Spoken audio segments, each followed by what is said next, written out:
Hi, this is Ashley Eckstein, voice of Ahsoka Tano, and thank you for listening to the Super Awesome Geek Show.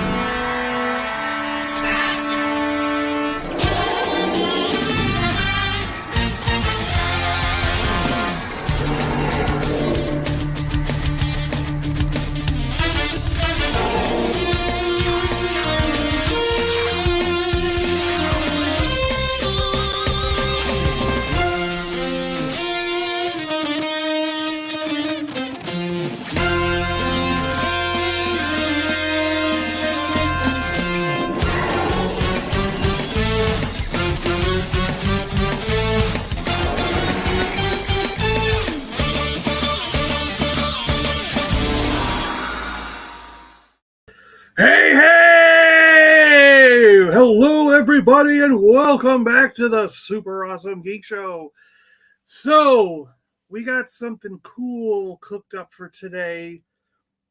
This kind of hit because we were doing G.I. Joe, and what were we looking at? We were looking at there was something else I was doing this last week, and we were looking at things. I may have been on somebody else's live stream. Yes, that's it.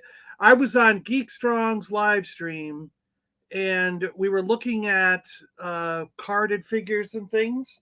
And I've got a few carded action figures that are 12 backs, and then I also brought out G.I. Joe figures from around the world. So we've got we showed a couple from different countries, and a few people messaged me and were very interested in taking an up close look at those. They thought I should do a video on the cardbacks from around the world. So that's where we are today. It's a perfect spot, perfect thing to do on Sunday Morning Vintage is look at, yes, in honor of Kevin Conroy. I saw the Retro Robbins here. Retro Robbins, love the t-shirt. Yeah, in honor of Kevin Conroy today, we have Batman on the t-shirt. Salacious Rum's here. Yay, we're all in our underpants. And as we saw in the intro, White Shadow, Darth Muzzo is here already. Hey, hey! And we've got the guys from Sergeant Slaughter's Slaughterhouse. And last night, they were on Slaughter Daughter's channel, and Sergeant Slaughter was on with Slaughter Daughter and Zazzy. You do pronounce it Zazzy, right? How do I pronounce your name? I don't even X-A-Z, whatever. But it was awesome. Sergeant Slaughter was talking about like how he got into wrestling, his first experience of in the ring in a barn. It was like he was in a barn, and it was like there were cows and freaking chickens sitting around, bales of hay. It was just like, oh my gosh, it was such an awesome story. Listening to Sergeant Slaughter talk about that, I was blown away. I was just like, oh my gosh, this is so fun. This is so cool. But he's such a great guy. I love Sergeant Slaughter. But anyways, we're talking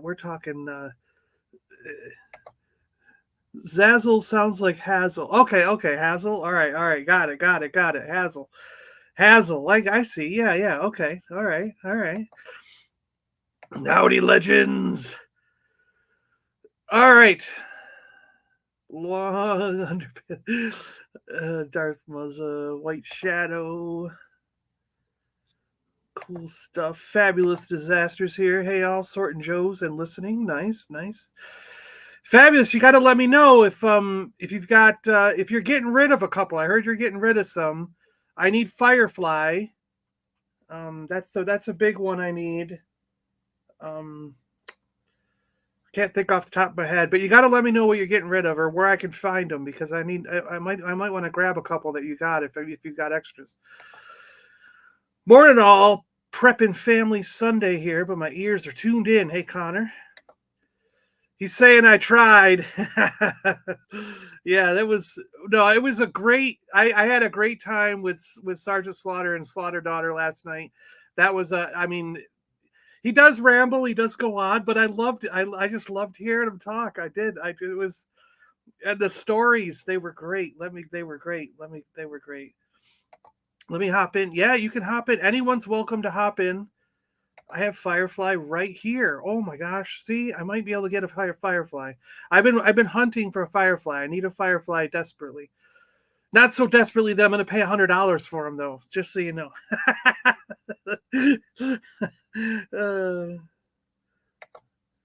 Been looking for an original Obi-Wan Kenobi action figure. Obi-Wan.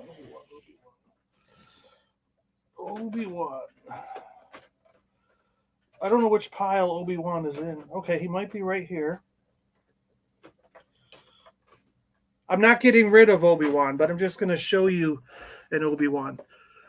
Obi-Wan Kenobi. It's got a tear. But it was.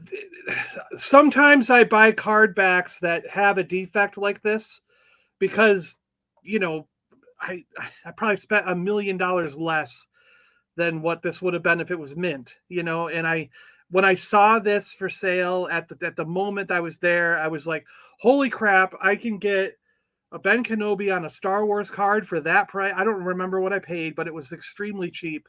And the guy was like, yeah, just because it's got this tear, no one wants it.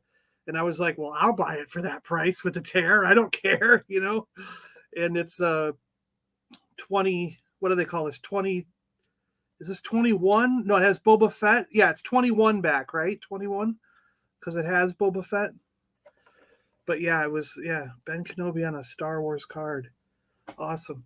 But we'll get into Star Wars later. I want to look at G.I. Joe first. G.I. Joe's first. Here's Fabulous. How you doing, my friend? Good morning. How you doing? How you doing? If they're like, charge John $150. No. But no, I have a certain Joe's because I started doing Whatnot. Oh, yeah? So I know you're looking for this guy. Yeah. He's one of the ones I still need. Definitely. He's in really good shape. I do have, I think his backpack, and that's it, though. I've got the, that's cool if you got the backpack, because I've got the accessory I'm trying to find pack. that little piece that goes over there. Yeah, don't worry about it. I've got the accessory pack weapon that goes with him, but so I can use that temporarily until I get a real one. But yeah, if you don't mind setting them aside, we'll work something out afterwards. I'd love to have. Yeah, no, I mean, Whatnot, they charge you 12% selling fee, so. Wow, it's better than eBay now. Yeah, that could be. Maybe that's why eBay raised their fees, because they were like all these other. It's right there. Cool. We'll talk. What's Hazel looking for? If anyone has a Sergeant Slaughter, trying to get to 7. Oh, he's got 700 Sergeant Slaughter figures. I thought I was doing good after like 10. No, I don't have any spare ones, but I'll keep an eye out around town. I did just get this Slaughter though.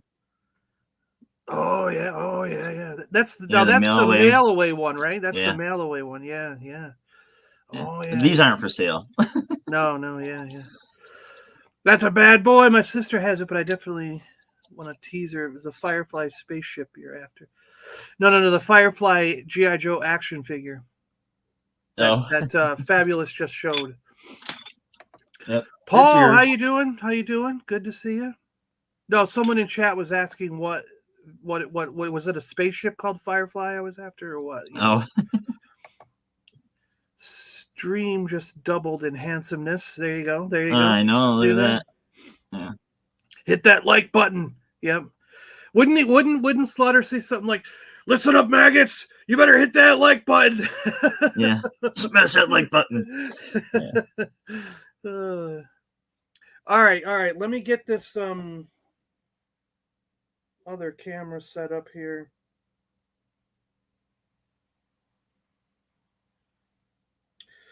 Oh, where the crap did the...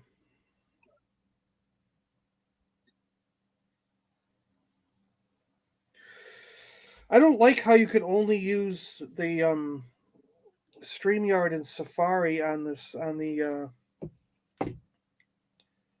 an extra.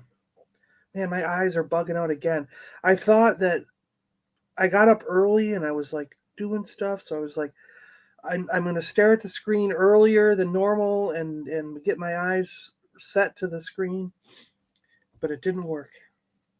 Now, I was going to go to Target, but I saw you were on. I started sorting this for my next auction, and I'm like, well, I'll save money if I don't go to Target. So,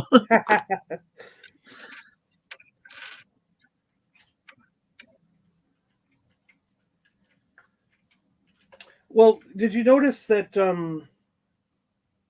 allow access? Yes, that everything's going on sale. Like I was shocked at how much stuff.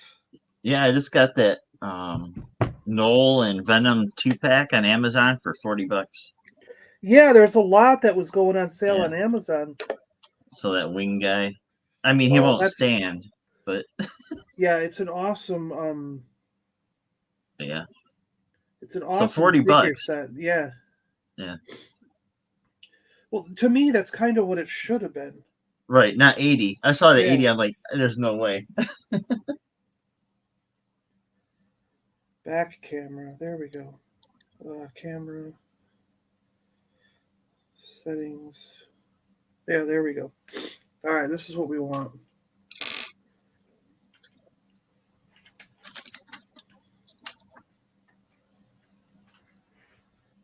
Okay. All right. So, Fab, I'm gonna bring this in. Yeah, go ahead. I'm kind of organizing stuff anyway. So. Oh, Hazel is and oh, you're so cute. That man is crazy with.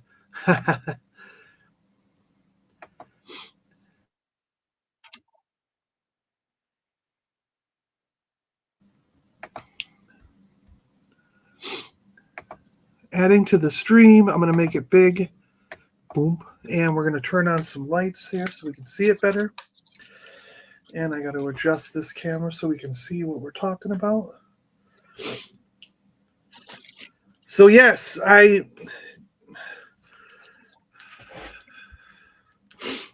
Samantha's here. Oh my gosh, my cousin is here. Good morning, cousin. How you doing? How you doing? Good morning. You like G.I. Joe, Samantha? Did you have him as a kid? I don't remember. Hey, yeah. Thanks for the shout and welcome all to the stream. Morning, cuz. Yeah, this is my cousin, Samantha. And I miss you, and yes, I did.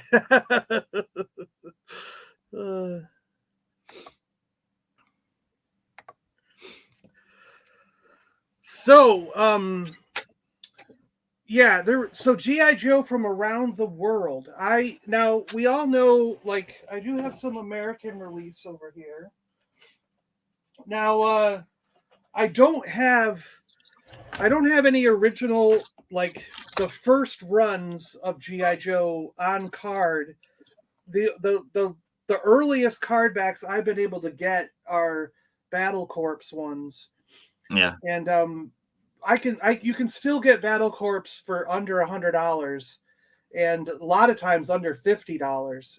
Yep. So it's been something that I've been slowly trying to track down and get, because get them while the getting's good. You know what I mean? Like so many G.I. Joe figures, the classic ones that we grew up with, like Cobra Commander and Beachhead, and these guys are like not just $100 or $200. There are a lot of G.I. Joe carded figures that are $1,000 or more.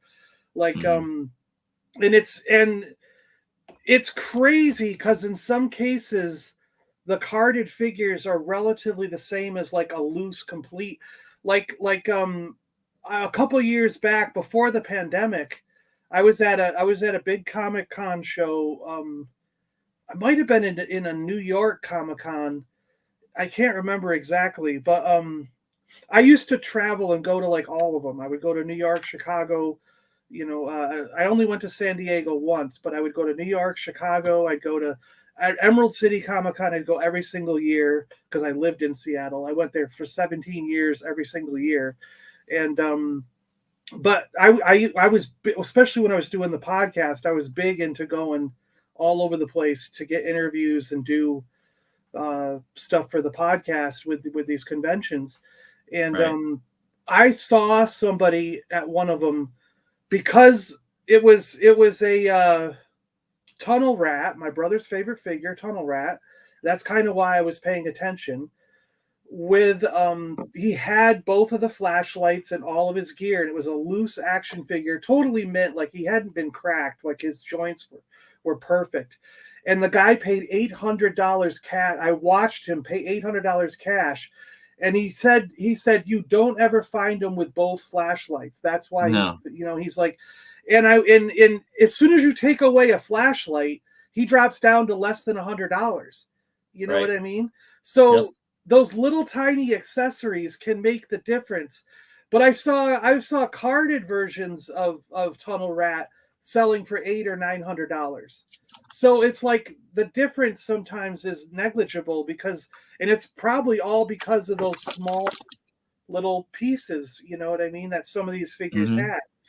But I mean, like, you look for a loose Cobra Commander, and like mine is from my childhood, so he's got some warped coloring and he's missed the symbols worn off and everything. And I think I have an accessory pack weapon. The blue is from I think he had a black one for real, but the light. No, I think it was blue. Was it? Okay. I always thought this was an accessory pack one, but I don't know. But you know, and I haven't been able to afford to get one in mint condition because every time I see them, they're like $200 and stuff.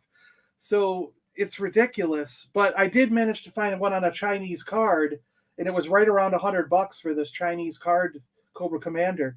So I bought it because I was like, that's the only way I'm going to have Cobra Commander on card. And he was cheaper than buying a loose one.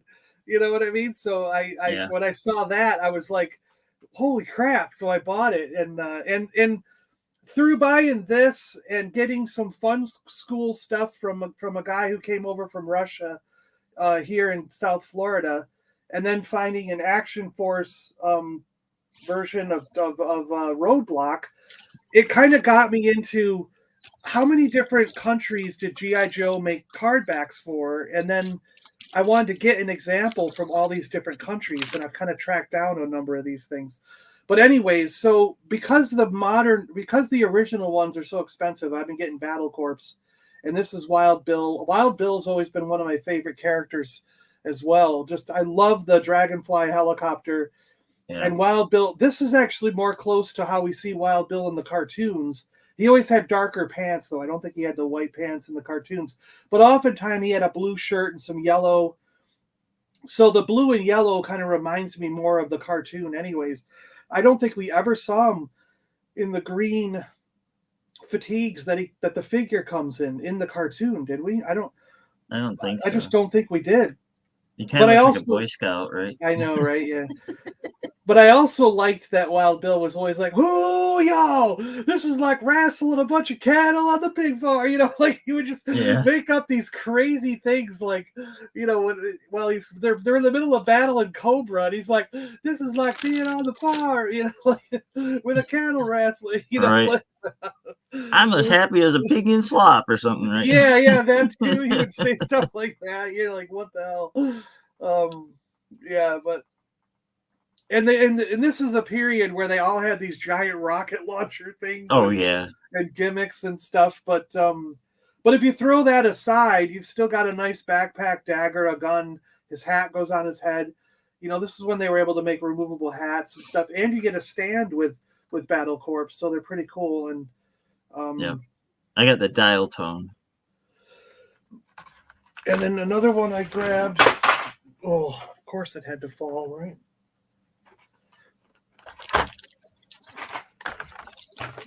It's fine. It's all set. It's fine. The only problem with these is that, so, you know, you can get the standard clamshell case from either Figure Shield or from Star action figure cases, Star cases, but no one makes a Battle Corps case because look how much bigger the card is. Yeah, no. So you're stuck without a case for a lot of these, and you're like, dang it, why don't they make a longer case? Is it taller than like a Marvel Legends figure box? Actually, I haven't checked. So you could get that and just kind of center it. Yeah, or the old Black Series, like the original Black Series size. It's taller than Black Series. Yeah, it's taller than Black Series. So I also got Frostbite. Frostbite was $4.99 at a Woolworth, reduced to $1. That was cool, but I'm sure I paid more than that for them. But Yeah. Frostbite's always been another cool action figure. What was he? The driver of the Snowcat, right? Yeah. And, Yeah. And he's got a mask. I mean, look at that. He becomes a holy terror and goes around town killing all the neighborhood He's kids. Jason Voorhees. Yeah, I mean, he's got this freaking mask that he just goes. All of a sudden, it's Halloween. Right. You know, and it's Frostbite. You know, like ah. But he comes with a knife, couple guns.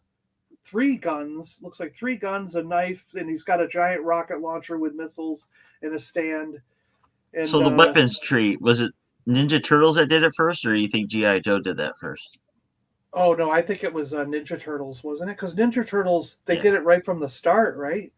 Yeah, I think so. I just can't remember the years. They kind of blur together at this point. Was it? Well, it was probably about the same time because this is 92. And I was going to say, wasn't Ninja Turtles around 92? So I think so. They were probably right at the same time. Yeah. Yeah. That's very interesting. And then the other one, which is still relatively inexpensive, and I highly recommend people picking up.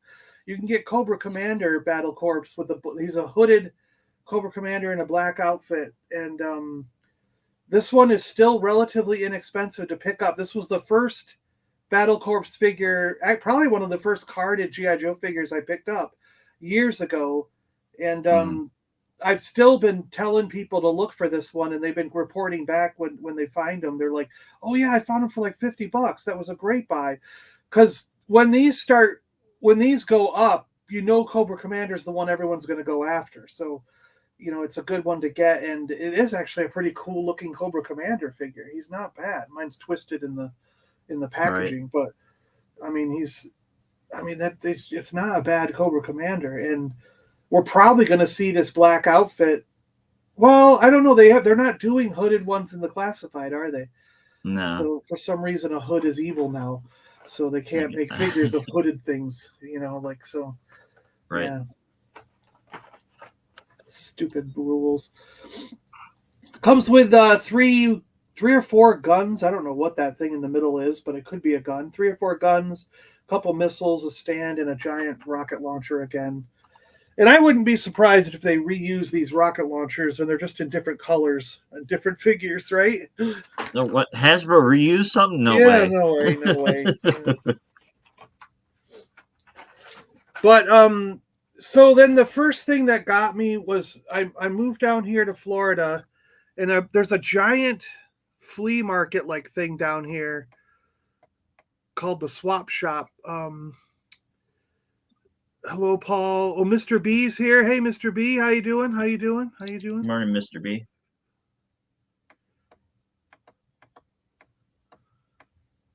So, here we go. What's going on here? Hey, everybody. John and Fabulous, did you read the G.I. Joe and Action Force comics? I have all the comics. I've been an avid reader of G.I. Joe comics from the beginning, from back when they were in Marvel. I went through all the DDP stuff and the IDW now. So yeah, I still get G.I. Joe to this day as a comic, the main G.I. Joe comic. Right. That's funny because that's what I was reading last night. There you go. The stack of sitting right here. That's Marvel. You know, some of those Marvel ones have the coolest covers. Do you want to show a couple? Flash a couple up here. I'm gonna make you big. I'll show my favorite one. Yeah, let me take out the page. Oh yeah. The Storm Shadow. So I'm a big Storm Shadow fan. Oh yeah. That's probably my favorite cover. Who's he gonna chop the head off of? We don't know. I don't know. You gotta read on. No spoilers. I mean, it's only from what? I don't even know what year it is. 80. It's 80 something. 85. Yeah. Let me find another cool cover.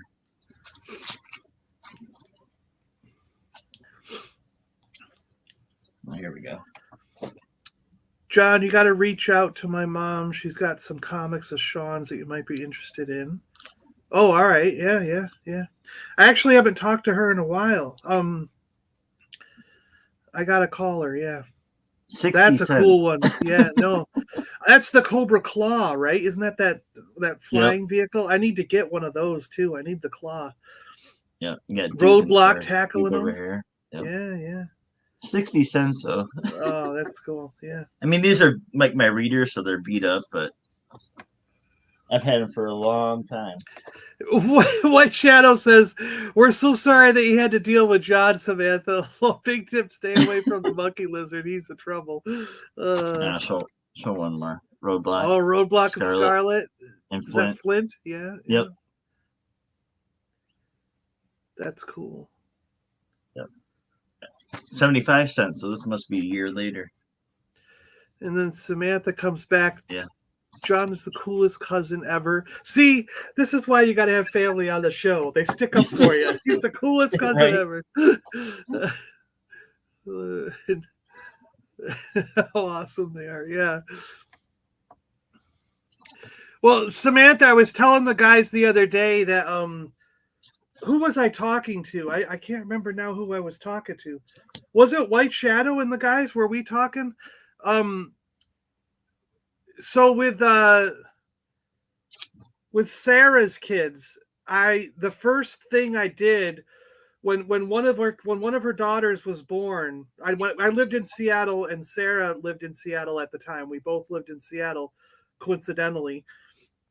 And when Sarah had one of her kids, I bought a monster stuffed animal. So instead of coming over to see the new baby with a nice teddy bear or a little princess stuffed in, I show up with like a Godzilla monster thing or something, stuffed animal, and put it in the crib.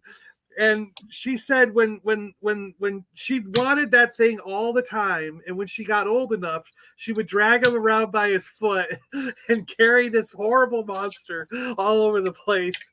And I was corrupting her children with comic books and monsters and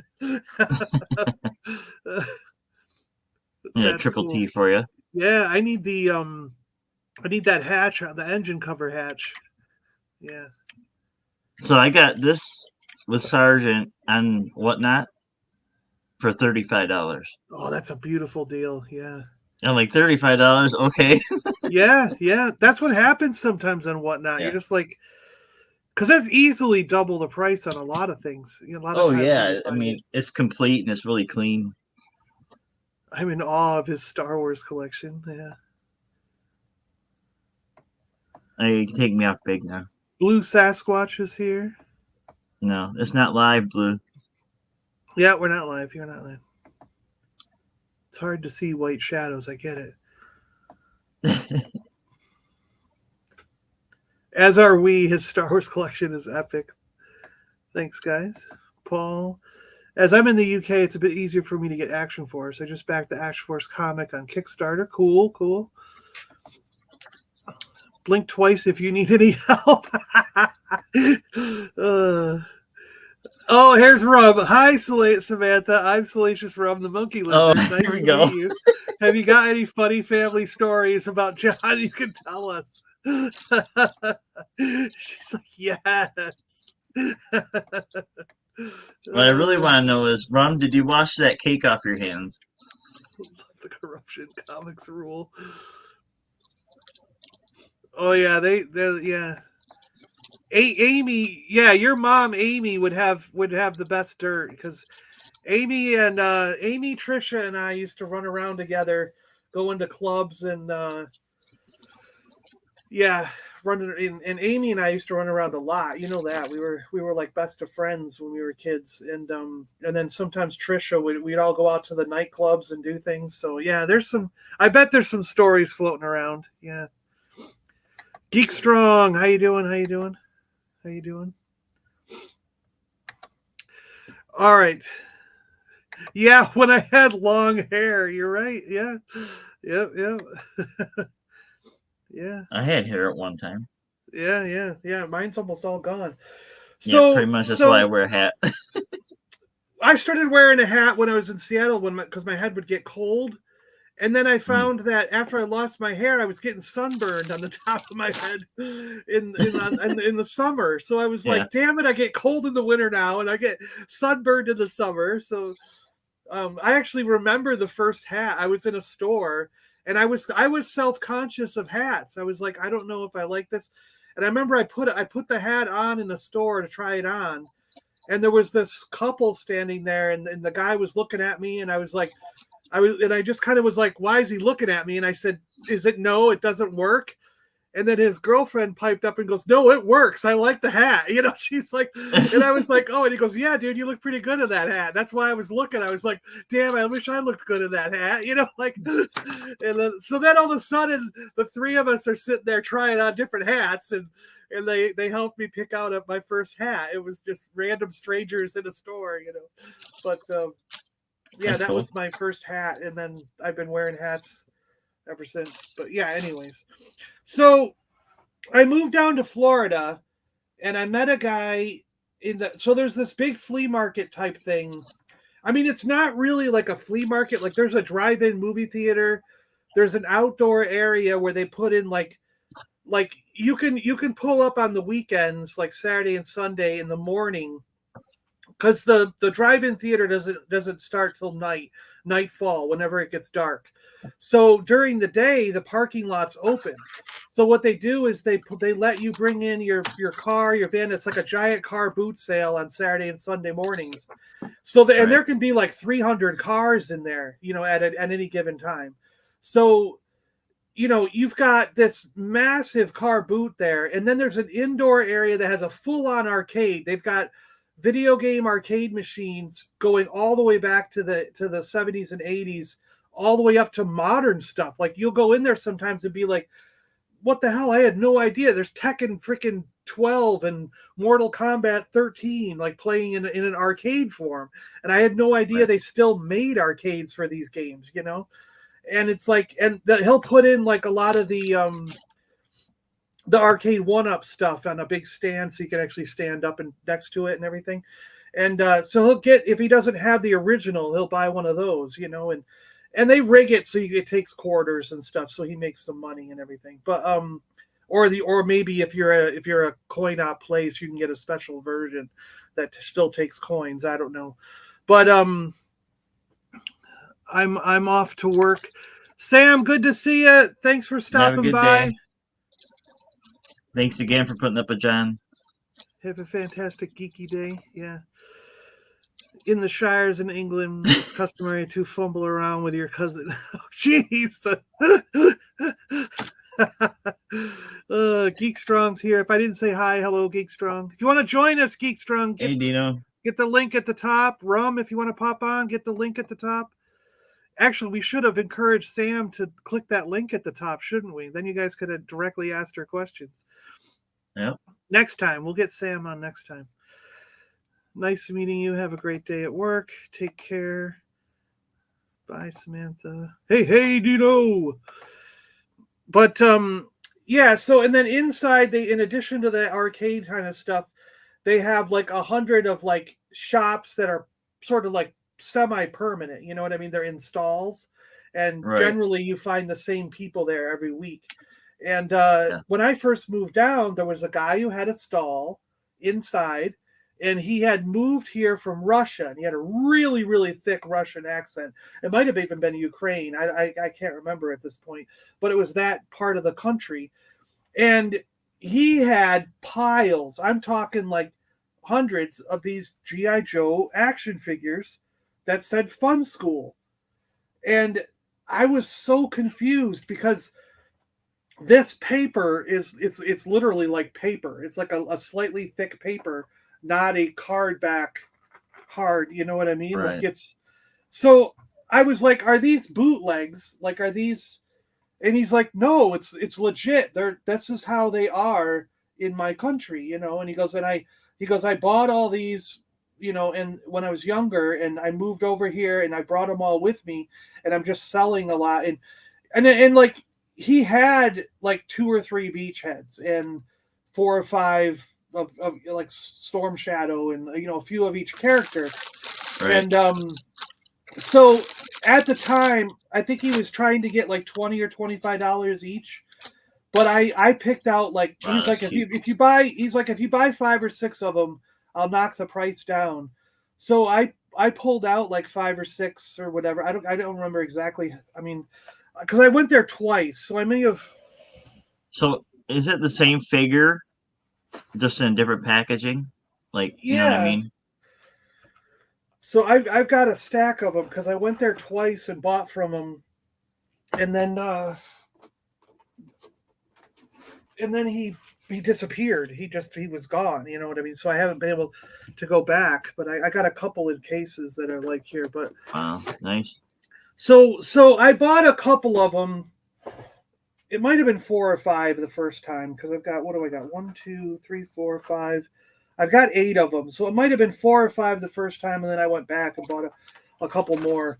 But so I bought them, and then I came home and did more research, and it turns out that the Fun School label was sold in, like you can see, it's in like that Russian language, you Hmm. know, and but they were also sold under Fun School in like India and Pakistan, you know, like all these other countries over there, you know, like, and Right. then the Russian Federation and Ukraine and various other countries. So you could find this Fun School label in a number of different countries, and they are very, very flimsy, and the bubbles like feel like they're gonna fall off.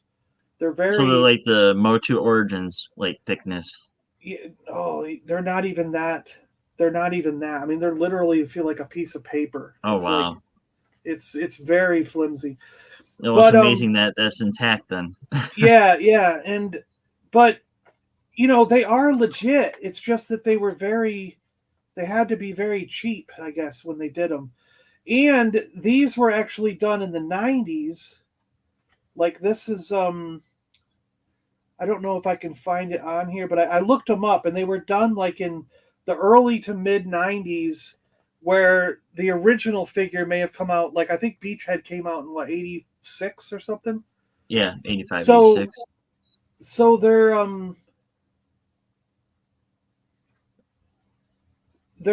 like coded as a 90s figure, not a 80s figure.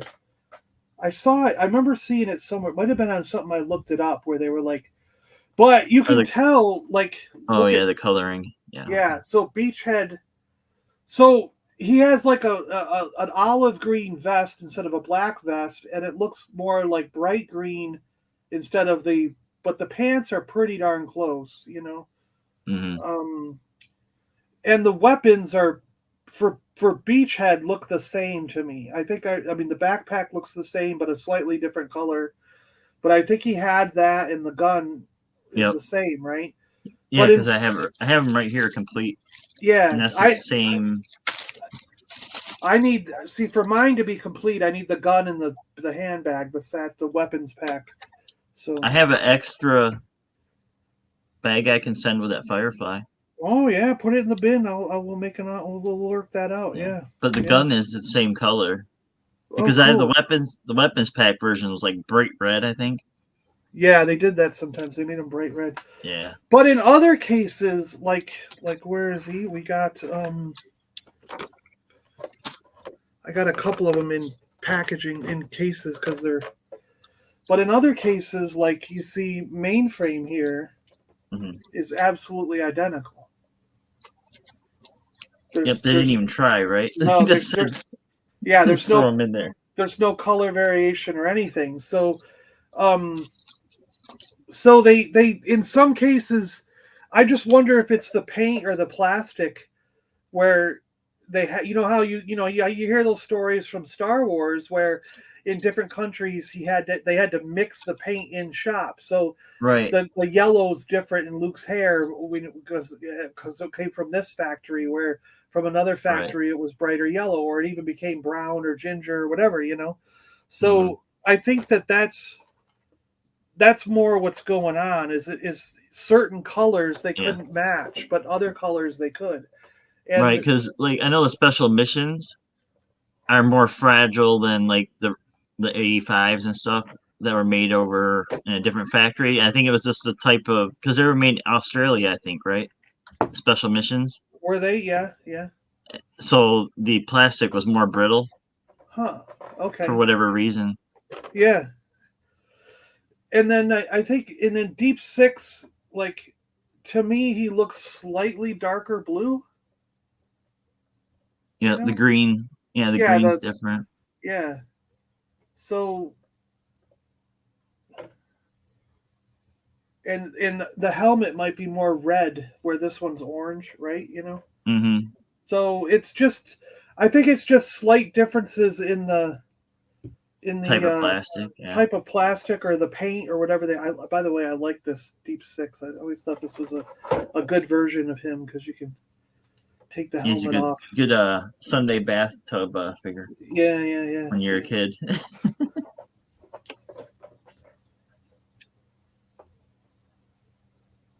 But still, they're pretty. I still think they're pretty cool, but they do run a lot cheaper. So that's why, hence why I have a lot of these because, like, even there's a Roadblock. I had to get a Roadblock because I like Roadblock. He's one of my favorite characters. But this is a later version of Roadblock, right? But there was a lot of characters you could get this way that I couldn't. Like, here's Flint. Like if I try to buy Flint, you know, this might have cost me between $15-$20 or whatever. I don't remember which. One time when I went, he knocked them down to around $15 each, and then the second time I went, they were around $20 each because I didn't get quite as many. So, but I don't remember which ones I bought at which time. But like if you tried to buy a Flint on card now, he's over $100. You know. Oh yeah. Easily. Simply because. Yeah, the shotgun loose is like $50. Like the original. It's like crazy. But again, I mean, look, he's got darker green bandolier. You know, the straps on his and the pants look slightly different. You know, and the belt's a darker brown. Yeah, so are the gloves, I think, too.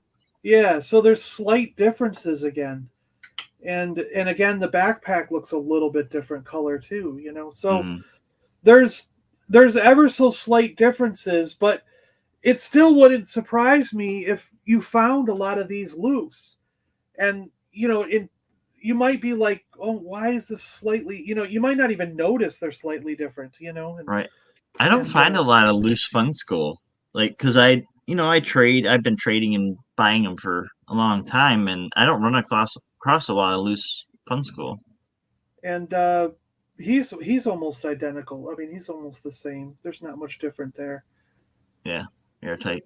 Yeah, airtight, yeah. Okay, I have a question. Maybe you know this guy just by looking at him. He's got like...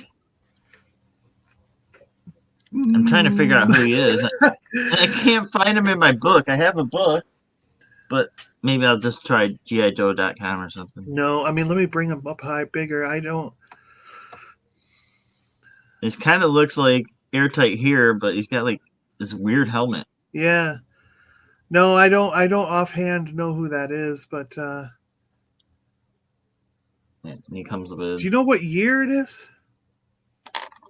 Oh my gosh, I don't know if I can. I can't read that. Yeah. I gotta get my old man glasses on. They're like, Lefko's, hey, how you doing? He's like, as if you still don't play in the bathtub, Fabulous. Oh, I do. Of course I do. Rolando's here. Hey, Rolando, thanks a lot for the links. Cool. Still doing links. Yeah, Rolando's I don't know what job. year it is. I can't read it. The yellow is too hard to read. Yeah. He almost looks like Tiger Force, yeah, but I don't think he was a Tiger Force. Yeah. But then I have Chuckles. This is the only Chuckles that I have is this one on card. I need a Chuckles. He's hard to get with the belt. Did he have a belt and pistol normally? Yeah, the holster always breaks. Okay. So usually I can find, maybe if I find him with a gun, but the 99% of the time that belt is broken.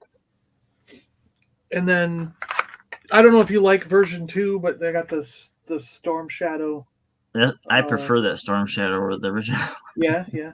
And Yeah, he I like looks that pretty one. much the same, I mean, he's not that Yeah, much. I bet some of the gray might be slightly different, but maybe he's same red pretty, backpack. yeah.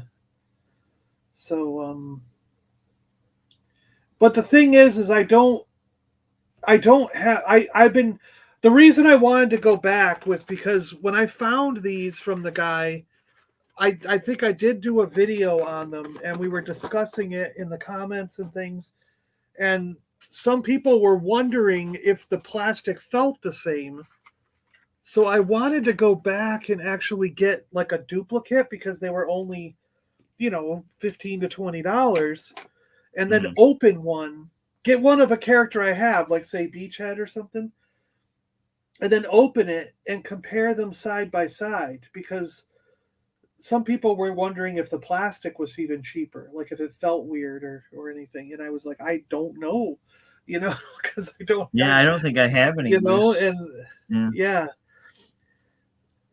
And so then, yeah, like I said, then I branched out and I found, that like I actually found this. I think I might have found this at the same area, like the swap shop stuff, because people from all over the world go to this swamp shop thing and they put up their little stand or a booth, and I right. found someone who was selling Chinese figures, and I got this Cobra Commander, and I was like, I had to have him even though he was like $100, and he's got the wrong gun, but Right, to them that was the correct gun because that's just what right. came with him. That's a Chinese card then? Yeah, this is a Chinese card, International Heroes they're called. Okay. And but I just thought, yeah, this is another thing. So yeah, so this one is logged as 89 to 92. So again, like in China, these didn't really come out until 1992, Right, you when they know. got really popular in the States, So, probably. well, I also think there was probably some kind of embargo. You know what I mean? Because during the 80s, it was still the Oh, Cold yeah. War stuff, right? I mean, Right, like right. we were just starting to break through some of those barriers. So I don't think they allowed G.I. Joe figures to be sold in, say, like Russia and China and things like that Right. because Oh, it was yeah. like American propaganda, probably. Yeah, I But remember smuggling Levi's. It was like a big story back yeah, then. right. Yeah. Yeah, yeah. But by the time you got into the 90s, then they started opening the doors more. And I think that's why these figures hit for them in 92. And I think that was the same with Fun School. It was somewhere in those early 90s when I was looking it up that they were allowed to be sold over there. And that's when they started getting them. And Right. like That makes sense. they're also called international heroes. You see that? Right. So it's like, but I personally really like this card back. I think it's a cool looking card back, and Hmm. like I said, it's an alternate way to get Cobra Commander on card without spending the seven, eight, $9,000, whatever hundreds of dollars you're going to Right. spend for Yeah. an They're American release. crazy. And then the same thing with that brought me to Japanese. I found that the Japanese market had blue cards for the good guys, and they Hmm. had red cards for the bad guys. Yeah, that's my favorite international And card yeah, back right there. It's Japanese. the Japanese card backs, and they're really starting to catch on because when I found this one, it was relatively cheap, and I never saw a red one like in person. And Mm-mm. I started a couple years right around when the pandemic started. I think I started looking around online to try and find a red card just to have an example of both. And all the figures were starting to creep up over $100, and they just went crazy. Like this is probably the second most popular card back. People want the American one first, but they like the Japanese style. So the Japanese Yeah. like boxed vehicles in the Japanese boxes are starting to go crazy too. Like I've seen the Ferret in the motorcycle, the Ram, right? And they're like $400 or $500 for a box version in a Japanese box, and I'm going, holy crap! Like that's as much, if not more, than the U.S. one. Like so, it's Right. just it's just Just they're people yeah. really like them, and I think it's because of the artwork. Like this Hmm. art is just fantastic, and then the back of the packaging, like look at that. You got an Yeah, awesome that's cool. I like that better than like display. the images. Yeah. It's a much better checklist than what we got in the States, where you just had all the little headshot images or whatever. And Now, can you see yourself when you're a kid if you had that card back, you'd be in the backyard in your little sand pit, like yeah. reenacting that, right? I'm gonna Oh, set it up just like absolutely. that and complete my set. Yeah, absolutely. Yeah, he'd totally be doing that. And they still had their little file card here. It was pretty cool. Yeah, But yeah, yeah, I really like that card. some of the dreadnoughts you can get in the red card for not too bad, and that's probably what I'm going to end up getting at some point. But it's still kind of difficult to pick them up. So then, of course, I found Action Force versions, Mm-hmm. and I love, again, like I said, I love Roadblock. So when I found this one, I think there was a couple different options for me to buy, but Roadblock out of them was my favorite character, and I was like, if I'm going to have one, it's going to be Roadblock. And I still want to get one that's from the UK, that's actually from Britain, because this I think is French, right? Nouveau or whatever, that's French, right? Yeah, I think so. Louis de Naissance Congo Gastronome Yeah, that's French. I'm pretty sure. Amateur de Cobra. Yeah, so I think this is French. So but again, they had a cool shot of all the characters on the back, like standing up. You get to see them, and then you got like an offer for a free figure. It looks like Grunt, right? Is that Grunt? Yeah, And, looks like Grunt. Yeah, and then they had all the like Duke, Scarlet. They had their names in English, and then their names in, is that French? I guess it's French, right? But so, and this is unpunched, so I mean it's really cool. I thought it was great to have. There's a little tiny crunch in the bubble. I wasn't that. It's like, who cares? But yeah, I just think this is really cool, and it's a good example of something from over there in Europe. Yeah, I saw a stalker version like that go for $1,000 on Oh my Whatnot. gosh, really? I was getting ready to bid on it, and it like started to 800. I went, oh, I guess I'm not bidding. And then they still got, wow. Yeah. And maybe because it's French is why I got it for cheaper than if it was one that was in English. You know what I mean? Yeah, I think it was a UK version. I don't know why it would cost different, but collecting, it doesn't make sense sometimes.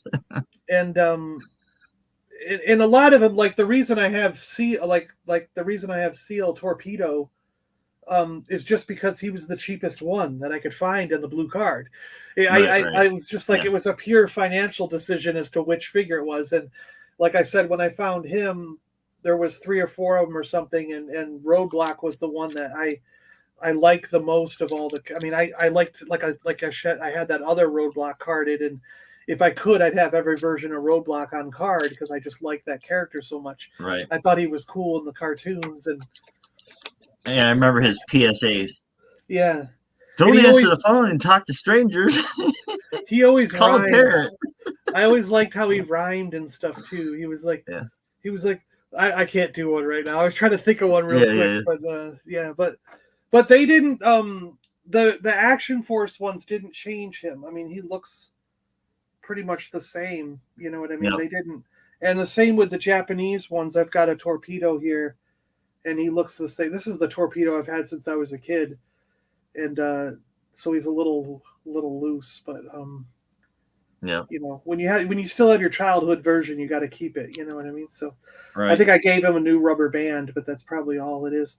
But yeah, I mean, he looks the same. So they didn't change him in the Japan ones. They didn't change him in the UK. It just seems to be the Fun School and what I'll show next where they changed figures. Now this one, I think, if I remember right, it's from Brazil. Playstrama is the company that put Brazilian. Them out. And I think it was Brazil, Commandos Heracos. Yep. And they named him Condor in Brazil, not, was it Ripcord here? What was his? Airborne. Airborne, right? Yeah, Airborne. And again, you could see, I mean, it's almost a totally different face. Like the head sculpt is completely different. Oh, wow. Yeah. And it's a different color. I wonder if the color difference because he's in Brazil, or did they Maybe. just, you know what I mean? Like, Well, they probably mashed the skin tone, to more their yeah, culture. because kids want to play with Right. characters that represent them. So I think Right. they made it. They actually made a conscious decision here, I think, to Hmm. make the character look more like the people they were trying to sell the figures to, Right. and Which so makes sense. kids could relate more to them. Yeah, Right. but he's also a lot darker in the chest piece and other things too. And the Yep. And his whole torso is all yeah, blue instead of having the mixed color, like so his shirt and his oh vest. yeah. So it's very interesting that the changes they decided to do in different parts of the world, and these guys had big pictures of like, there's 10 figures shown on the back, and they have the Right. Condor, so which is a cool name, I think too. You know what I And I think mean? it's Like better it's than Airborne. yeah, and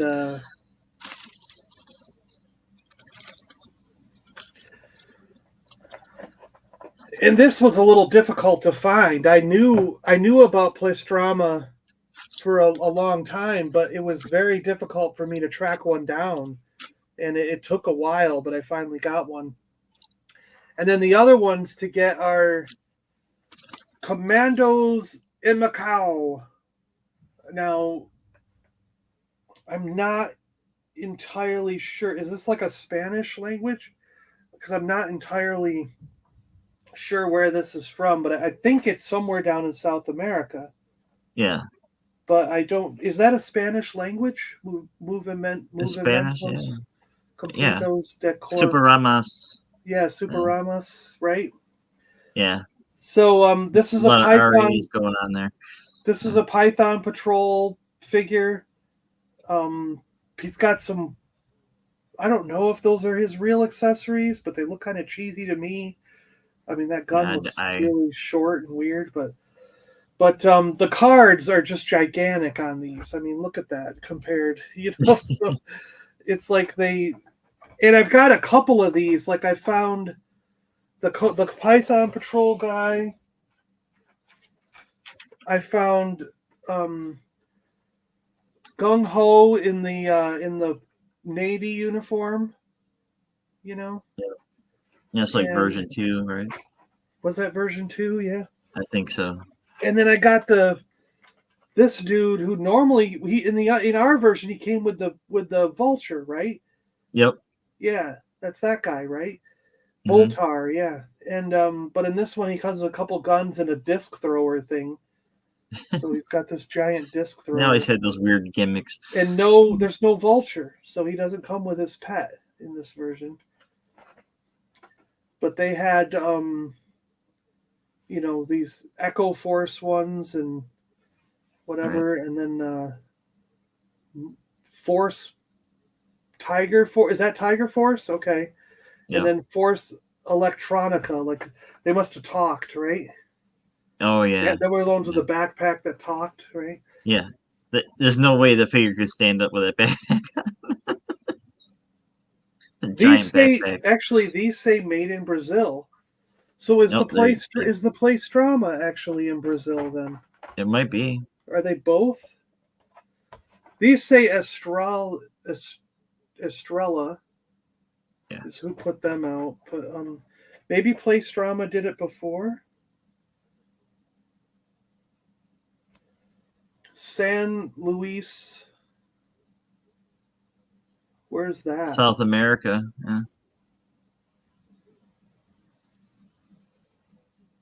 Yeah, I don't. It's sometimes it's hard to just figure out, but yeah, it's somewhere down there. So they could have both been Brazil. I don't know, but Yeah. or South America. It's Argentina, isn't that it? Uh, I think it might be Argentina. Playstrama may have been Argentina, and this one was Brazil because it just suddenly dawned on me that I do remember one of them saying it was Argentina. So I think that's what it was. This might have been in Argentina, and these might have been in Brazil. Yeah. But to me, it's just fascinating to see the different card backs and to just get a look at like how things were different. And this again, I didn't notice till now, but they do the red for the bad guys and blue for the good guys. Oh, yeah. Yeah. So, but yeah, it's just, to me, it's just fascinating how they do this stuff in different parts of the world. And I love looking at the variations and how things come about, you know. Portuguese, yeah. Blue saying Portuguese, yeah. Oh, yeah. Jonathan's here. Hey, Jonathan, how you doing? How you doing?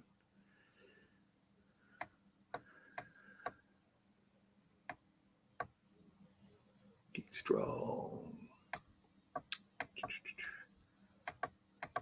No hablo español. We are all still kids. Yeah. All right. You want to look at some Star Wars? Let's rip through some Star Wars. How do you feel about that? Hey, I gotta hop off in a couple minutes to make some breakfast. Whenever. I didn't realize it's been an hour already. Right? Yeah. We could just talk toys forever. Yeah. But I'll be listening. Yeah, I'm gonna hop off. I think my kid wants. He's been here 3 times. I think he wants food. Feed me, Dad. Yeah. Thanks for letting me hop in. Yeah, anytime, Fabulous. Anytime. All right, I'll talk to you later, man. See you. If anybody else wants to join, you're welcome. The link is pinned to the top.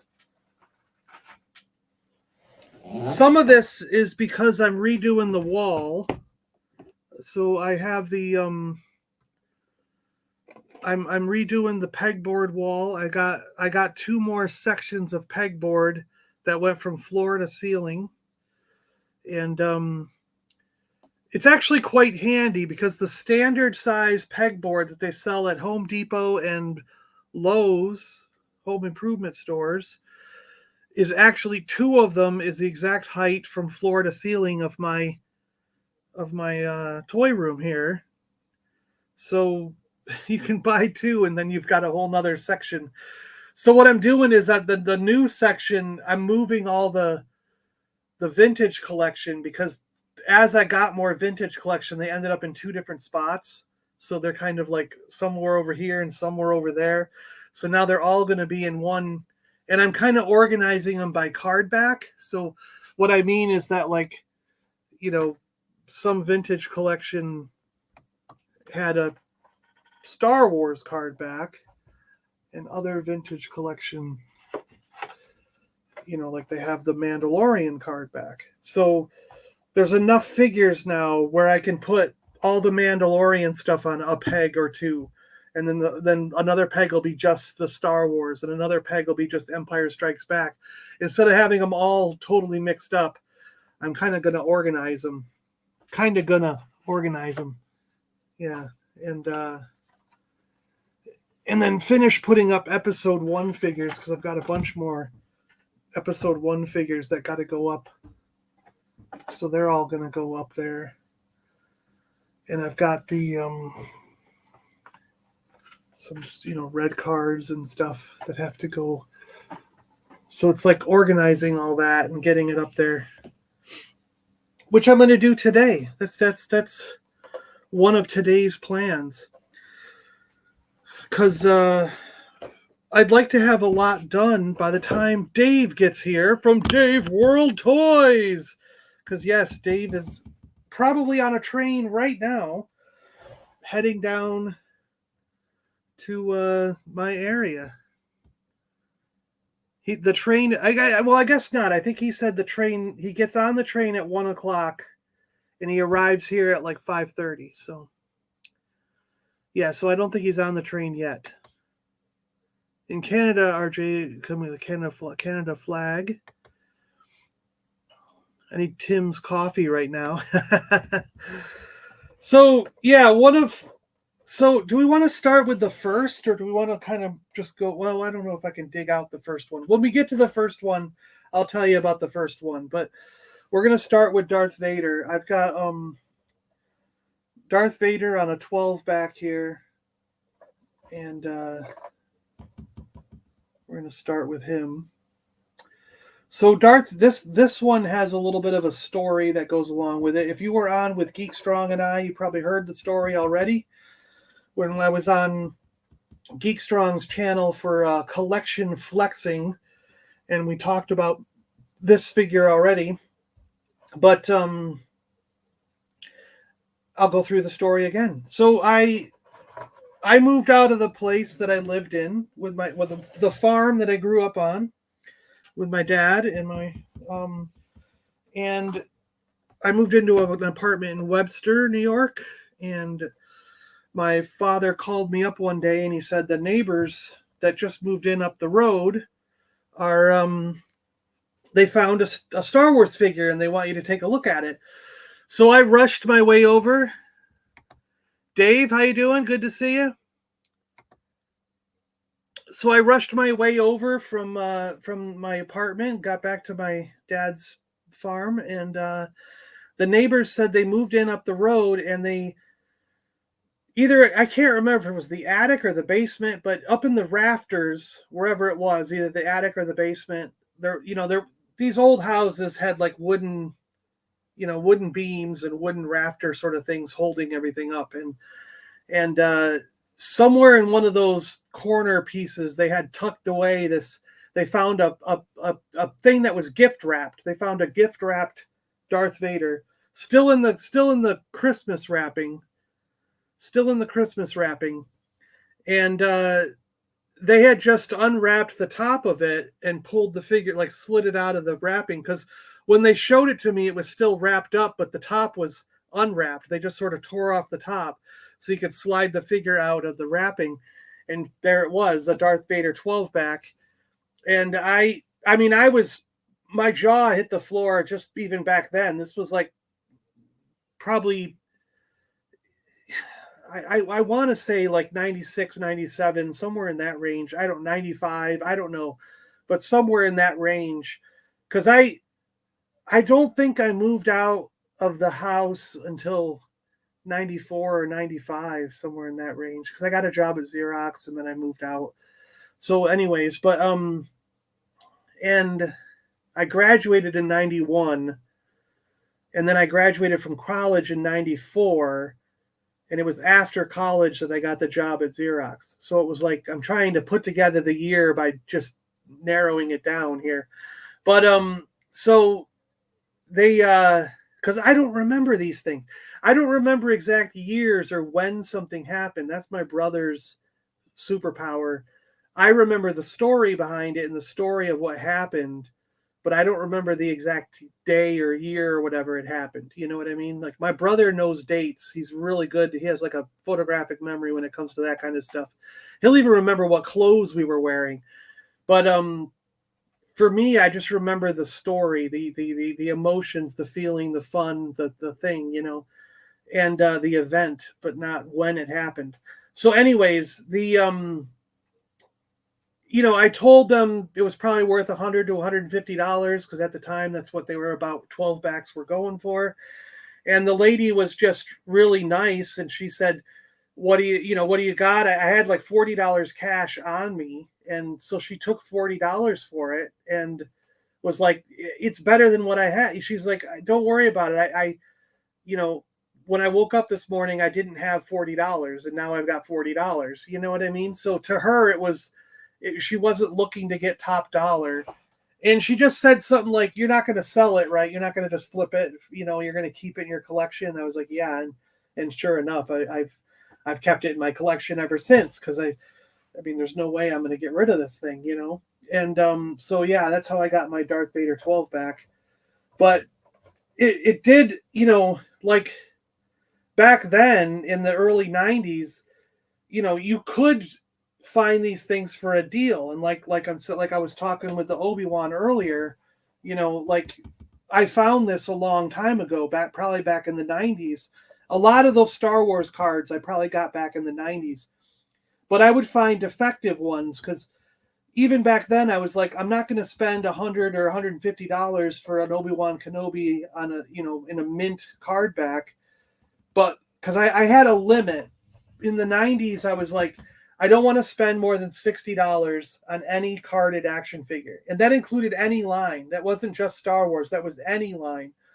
But I did at the time have a hope, I had a goal that I would at least get the main, whatever you want to call it, 76 or whatever, you know what I mean? Like, because not including the last 17, because those were already astronomical.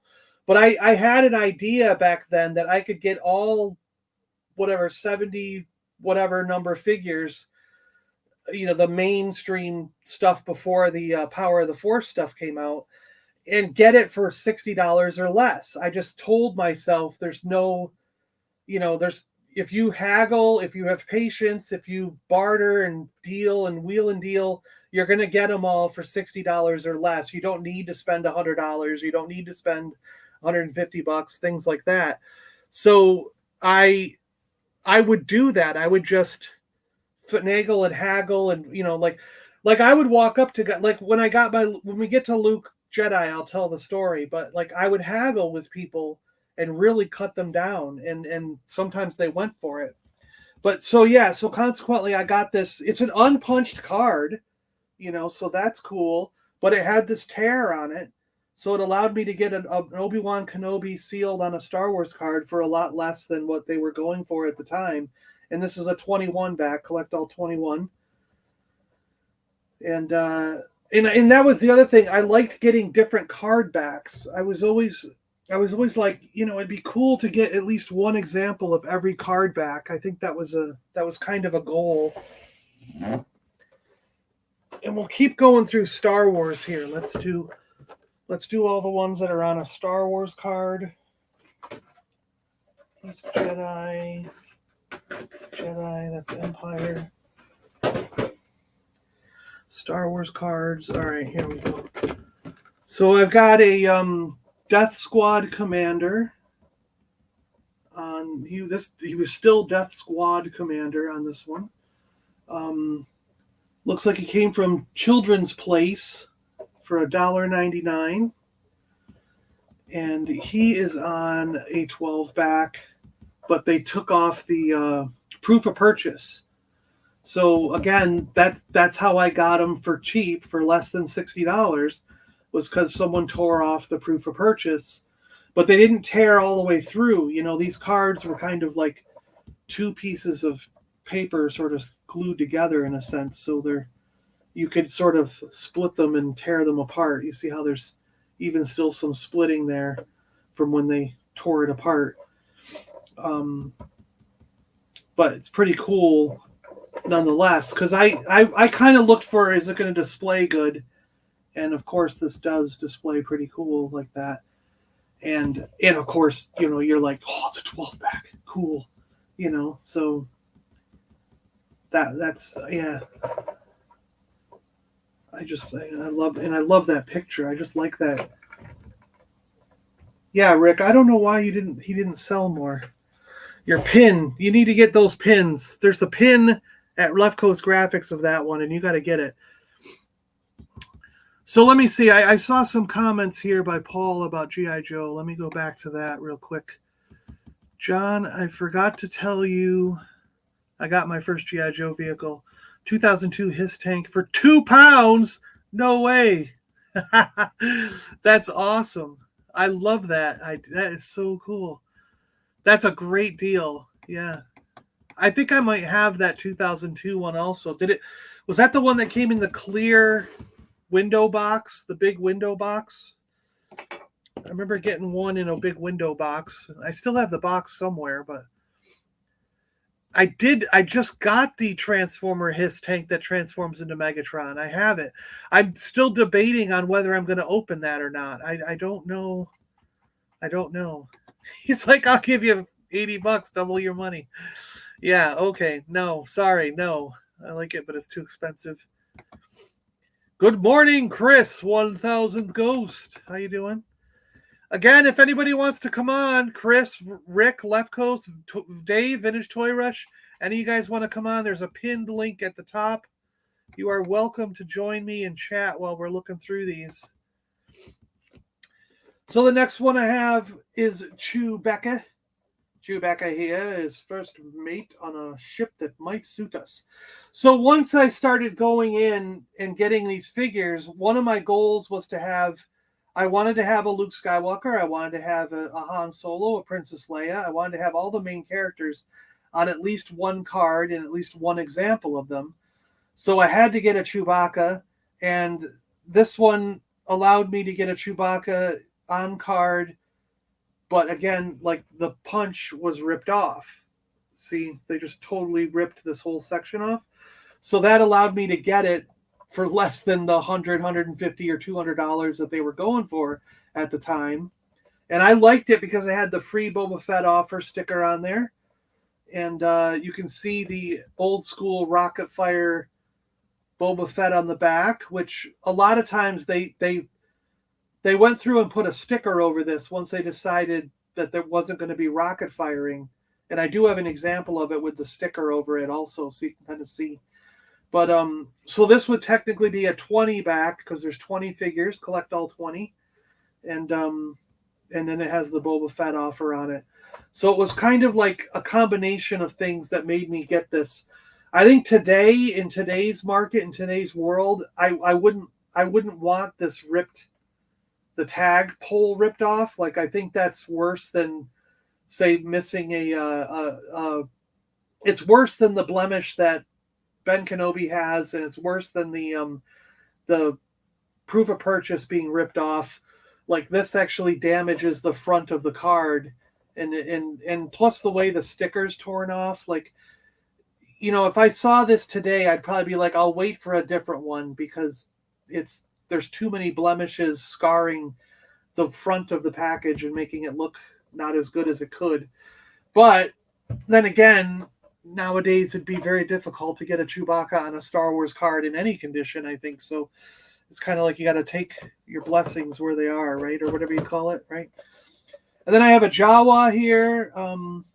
I think this is a 12-back Jawa. Yeah, 12-back Jawa. And again, it's just, it's got some wrinkles in it, but, and then where they tore the sticker when they tried to peel the sticker off. They should have just left the sticker on. But, pretty cool. I always liked the Jawa artwork.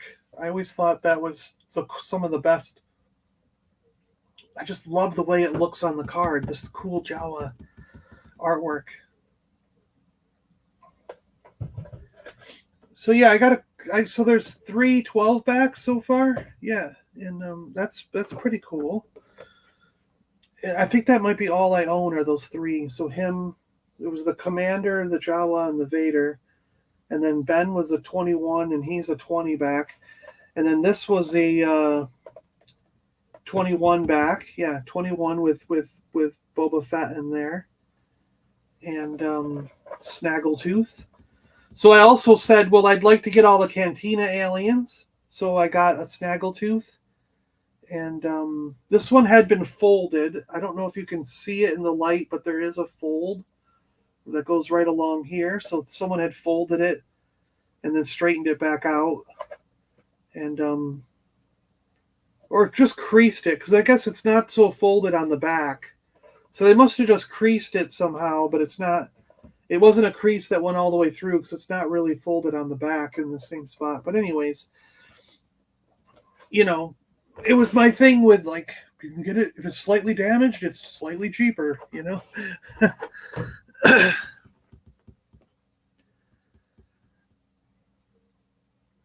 Chewy 12-back? No, 20. It was 20 back, right? 20 back.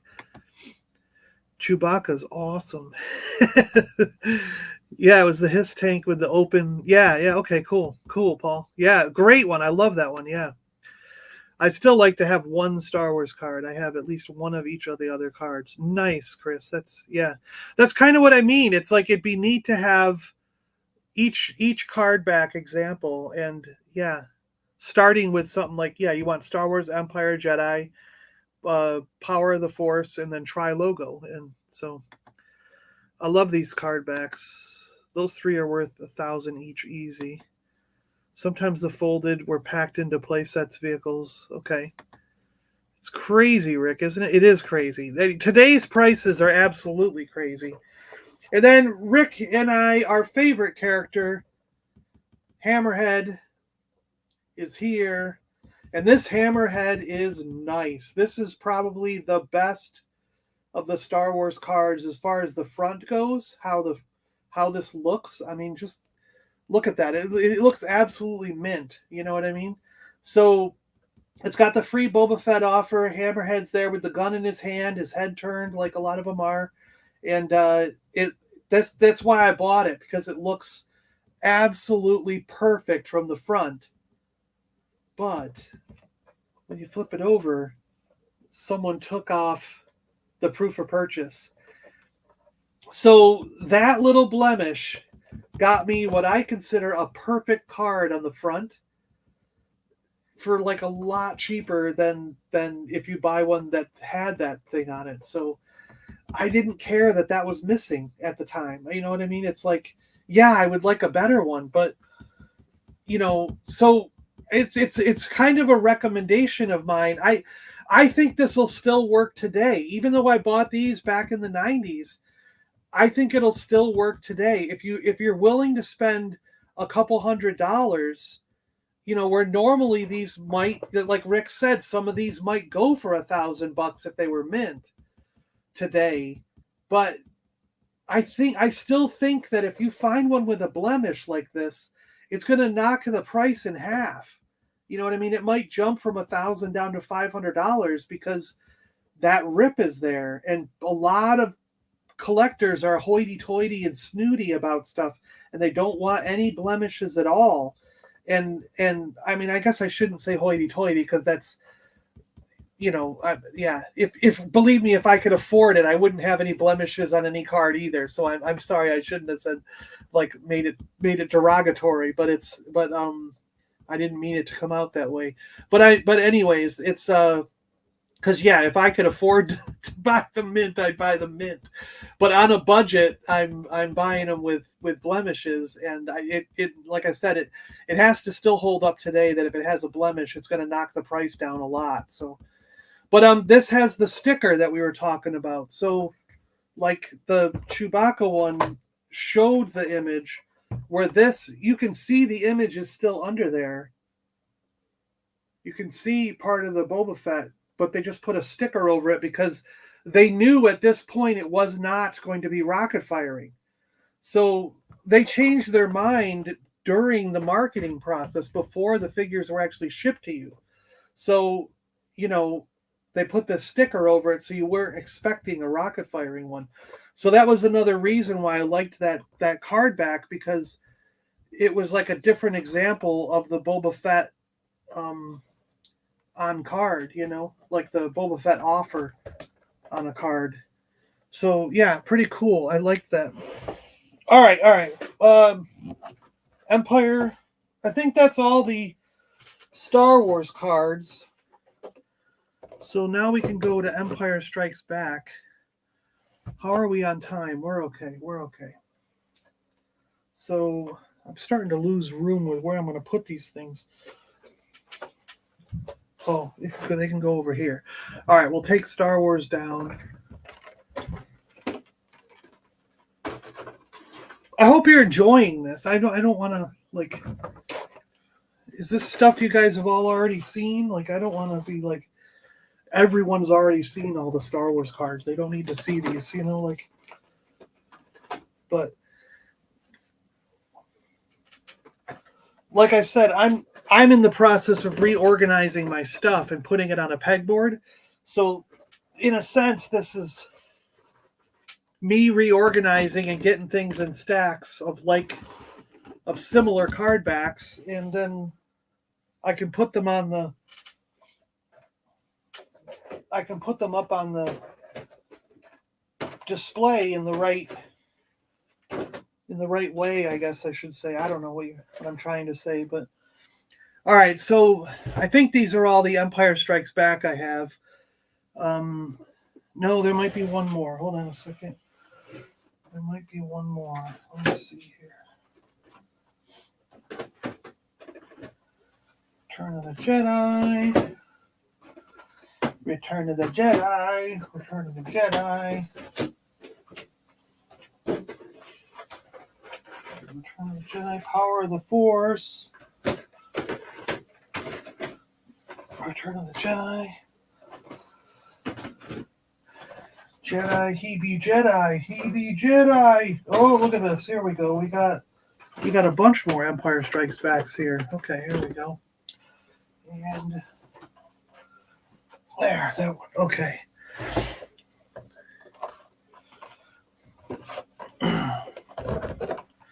So we got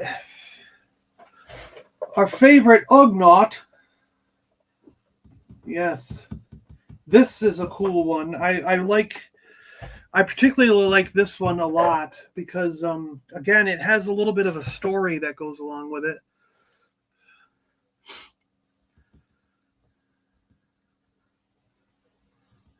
He's like sweet on the hammerhead, awesome card. I'd rather be able to own one at a reasonable price than not at all. So I'm not fussed on. Yeah, Paul, exactly. I guess that's kind of what I'm getting at. You know what I mean? Like, personally, I like this vintage Star Wars. Yay, Rolando. Tam and Bell, how you doing? Good morning, John, in the chat. How you doing? Good to see you. And so the Ugnaught. So when I moved to Seattle, I had a couple of big boxes, like really big boxes full of like episode 1 carded figures, and I had the green card action figures, like what I mean, like these things,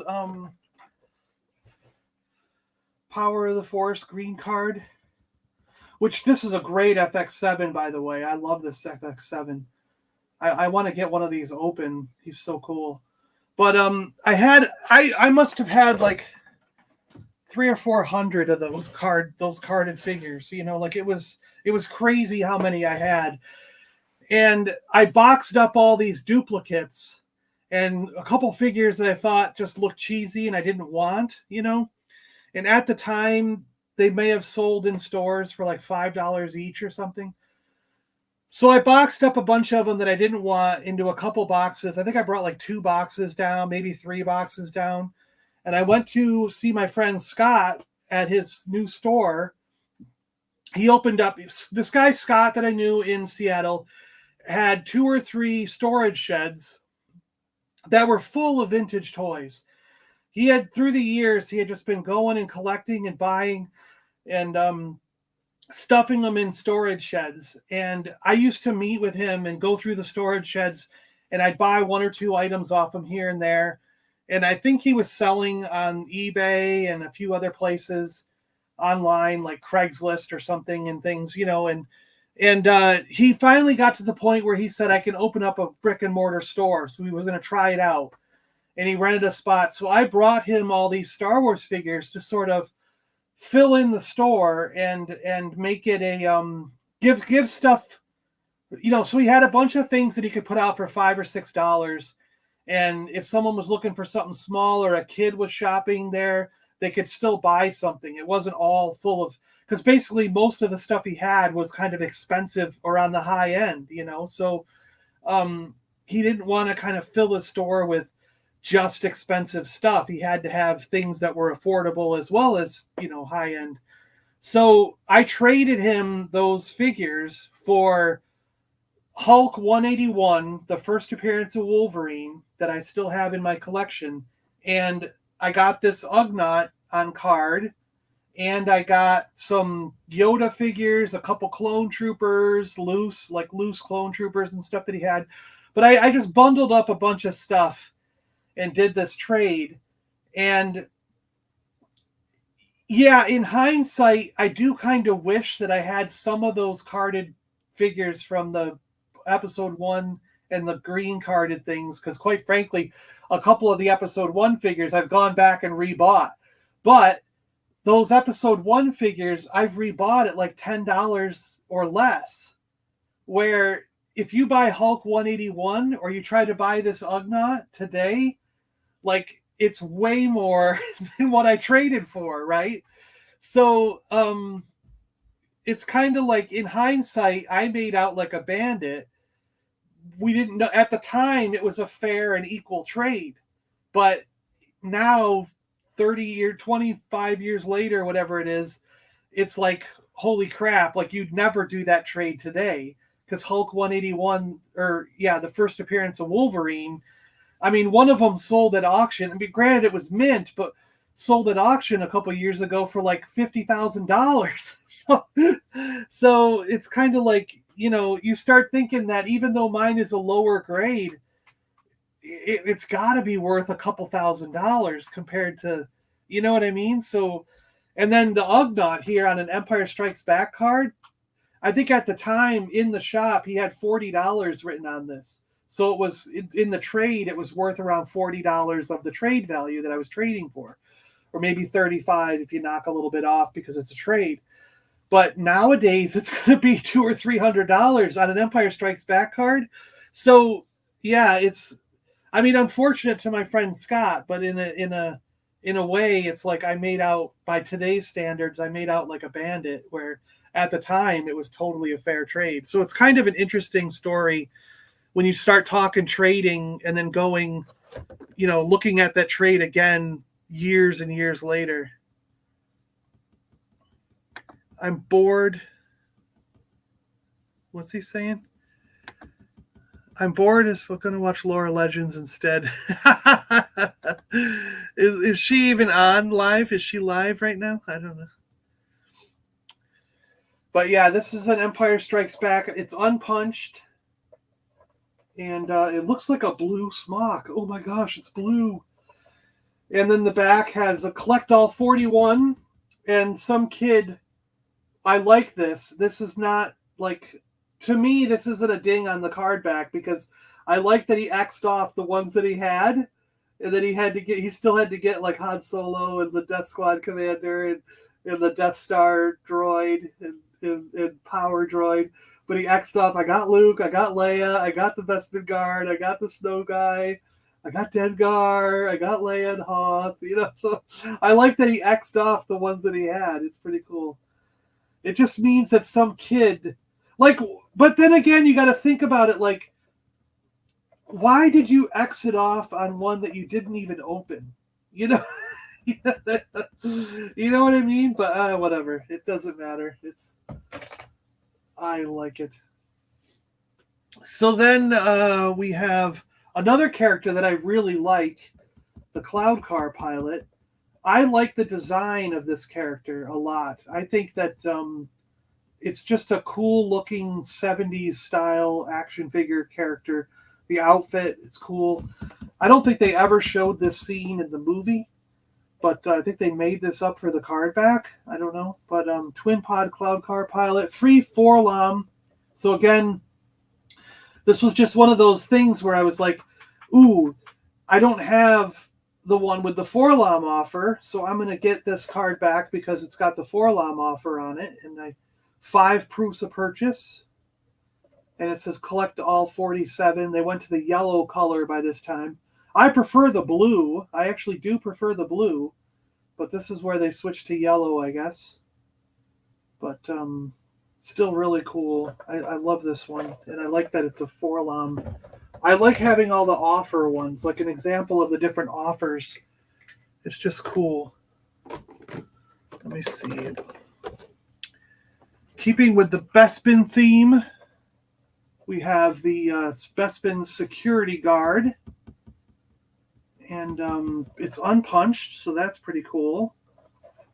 Bespin Security Guard Kenner. And in this picture, he looks like my friend Derek.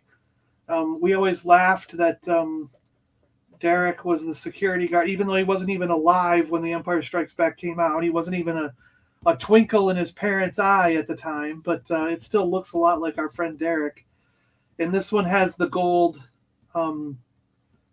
trim around it, the variant with the gold. There were some with no paint and some with gold paint. And yeah, this is a what was this? 20, I don't even remember. Yeah, it doesn't say right now, but collect all the figures from The Empire Strikes Back. But it was the card back that Yoda first appeared on, because Yoda's shoved up here in the corner. Because they did this card back, and then they did the one with Yoda. When Yoda came out, they added this one more spot to it up top. So, yeah, pretty cool. And then this is the same card back I have for my Yoda, which actually I have to get down if we're going to look at him. And then I have the Death Star droid on an Empire Strikes Back card back. And this I think I got because I was having a very difficult time, and I still am to this day, finding a loose Death Star droid that has all of his paint and is stiff. So I can find one with all the paint, but all the joints are loose and he flops all over the place. Or I find one that's super tight, but all the paint's rubbed off. Like his eyes and his shoulders, the black paint is gone. So it's like I've got like 10 Death Star droids, and none of them are perfect. They're all like either super loose or they've got all the black paint rubbed off. And it's like, ugh. So I think one day I just went, screw it, I'm going to buy one on card. And I know he's mint because he's still in the packaging. And he's like, just be done with it. And then the other thing is this has the Star Wars Arena display offer on it, which is pretty cool. That's this thing here with all the photos in the back. I think, didn't Rick show this off? Didn't Rick say he had this? I think Rick just showed this off on one of his streams where he had the pieces and the little card back things. And this is a 45 back. So again, it's a different back than what I had on the others. We had 47 and we had 41, and now we've got 45. So 41 was still on blue and 45 went to yellow and 47 stayed yellow. So we know, yeah. So it was another thing like, oh, and I don't have that card back, so that's a cool find, a good addition to it. And then we have another Bespin character here. And it's Lobot. We have Lobot here on card. And it's signed by the actor, which a lot of people frown upon nowadays. And to be quite frank, I wouldn't get one signed by the actor nowadays either. So I stick to 8x10s. That's my thing to get signed. But back in the 90s, we didn't really think about it, and it was cool to get an action figure signed, but I wouldn't do it nowadays. Collect all 41, and again, it's blue, so that's the same card back as the Ugnaught. And what was that? There's something on it, but it wipes off. It doesn't matter. But it's cool. I mean, it was a sticker from JCPenney for $3.59. Can you believe these were $3.50 at one point? JCPenney overcharged for action figures, in my opinion. We have now. Whenever I could get a chance, I got the Revenge of the Jedi card back. I always liked this because, obviously Revenge of the Jedi. They changed it to Return of the Jedi, of course, as we all know. AT-AT Commander. It does have the little thing, but it was hung. You can see that it was hung up on a rack because the punch is sort of like half out, But still, it's pretty much unpunched, pretty close to being unpunched. If that makes a difference, I don't know. Does it? I think it does, but whatever. 48 figures, the blue border with the yellow background. And they got the Admiral Akbar Revenge of the Jedi with 6 proof of purchase. And like I said, I just love that it says Revenge on there, like the original working title. And they quickly changed it because Jedis don't have revenge. So another Revenge one was the Stormtrooper, which we've looked at on a couple of different streams. And this one is unpunched. And it is absolutely mint. Like it's completely flawless. And I still to this day can't believe that I have this on card in this good a condition. This is one of my favorites. The 12 back Darth Vader and this Stormtrooper are some of my favorites that I have on card, and Hammerhead, of course. And it's the Revenge Collect All 48. Trying to get the light the right way because that thing is glaring on us. But yeah, so cool. And again, it's another one that by today's standards, you'd never be able to afford. You know what I mean? Like, I don't even know how much that would go for today, but it's not something I could probably afford today. We got it. What do we got here?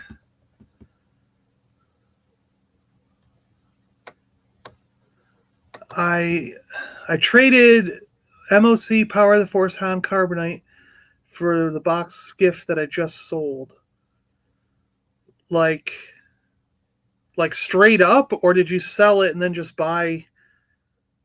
Because straight up, is that worth it straight up? I don't know. I have the display, sadly never displayed it. Yeah, I think, it was you that showed it off the other day. You showed it off the other day, yeah. Signatures on a comic cover is still a thing. I wonder if 10,000 people will frown upon it. Yeah, I do. All my comic book guys are signed on the cover of the comics. So yes, I do that. And I've got hundreds of autographed comics from going to all those. Blue Revenge is rad.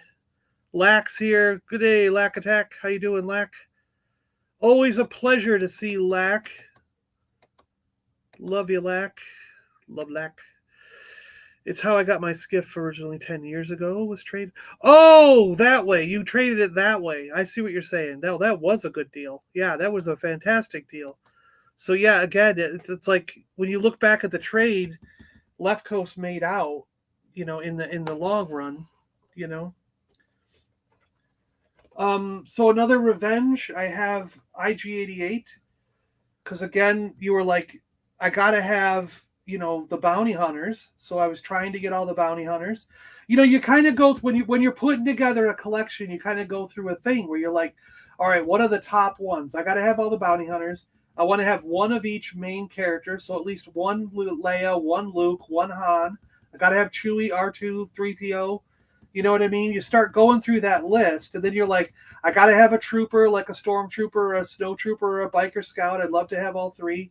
I got to get the bounty hunters, got to get the Cantina aliens, some of the Jabba goons, and then you start going for those, and then you're like, later on your list are like the Ugnaught, the Ewoks, the Cloud Carp, the Bespin security guard. You got some that are later on your list. So, I was really trying to get all the bounty hunters as well, and like the troopers, but I never found a snow trooper for a reasonable price. And I still, to this day, never found one.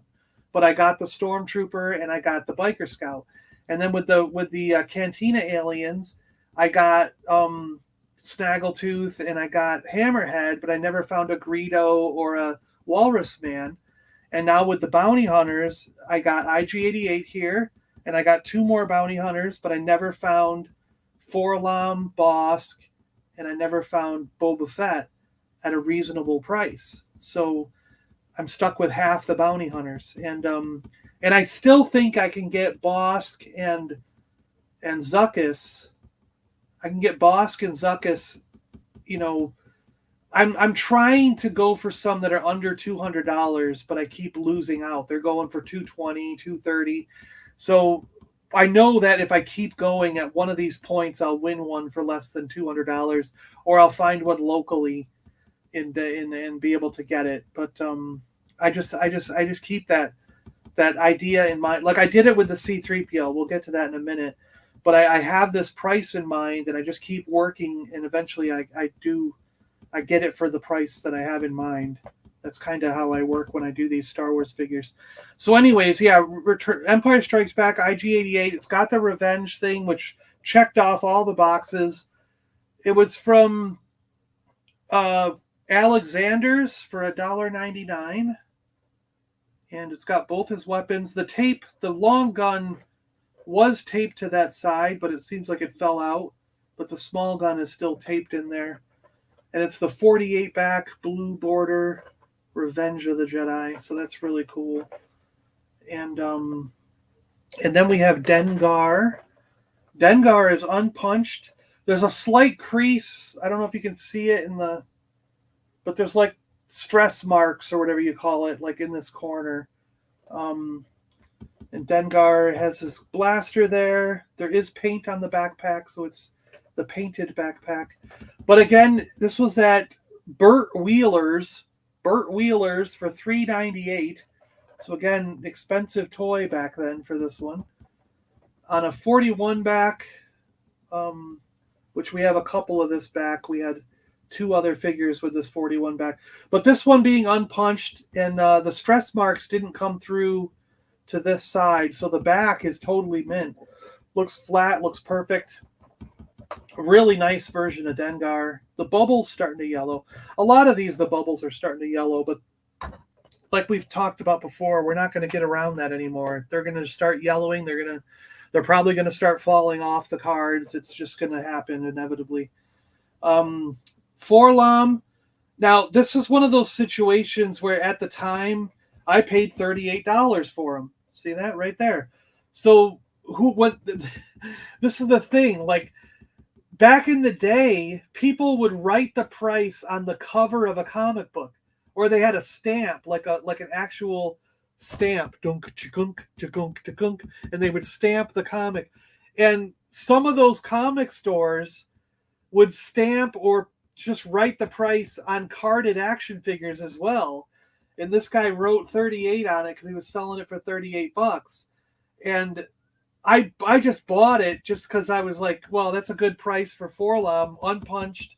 I mean, it looks like it was pushed through and put on the shelf, and then the punch was pressed back in. So it's technically punched and then put back in, but the top is undone, but the bottom is still connected. You know what I mean? But at the time, I was like, oh, it's a cheap, good price for this figure. And he's on a Return of the Jedi card. I wish it was an Empire card, but I don't know. Whatever. You got to deal with it.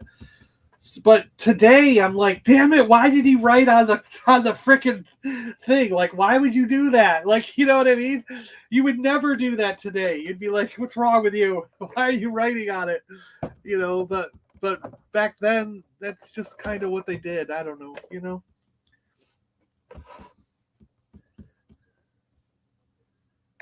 It's a Mad Hatter. On the card figures around me, 200, no matter who they are. Wow, yeah. Did anyone's dad ever say that crazier than a shithouse rat? No, I don't think. My dad didn't swear, really. He didn't really swear. My dad was not a swearer. White Shadow.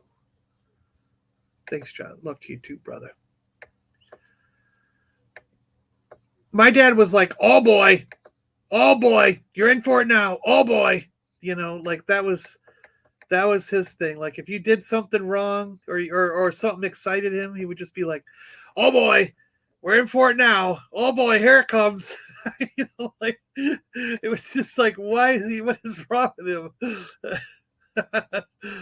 Oh, Burt Wheeler drove that 1939 Packard. I've seen him peel out old James Smith's grocery store. That old boy left rubber for a mile. All right, so now we're finally getting to some of the main characters other than Chewbacca. We have Princess Leia here. So I got Princess Leia on the Empire Strikes Back card in her gown, the Bespin gown, with a free Forlom action figure thing. And I, again, feel very, very lucky to have this. It's it is the one example of Princess Leia that I own, and the only example that I own.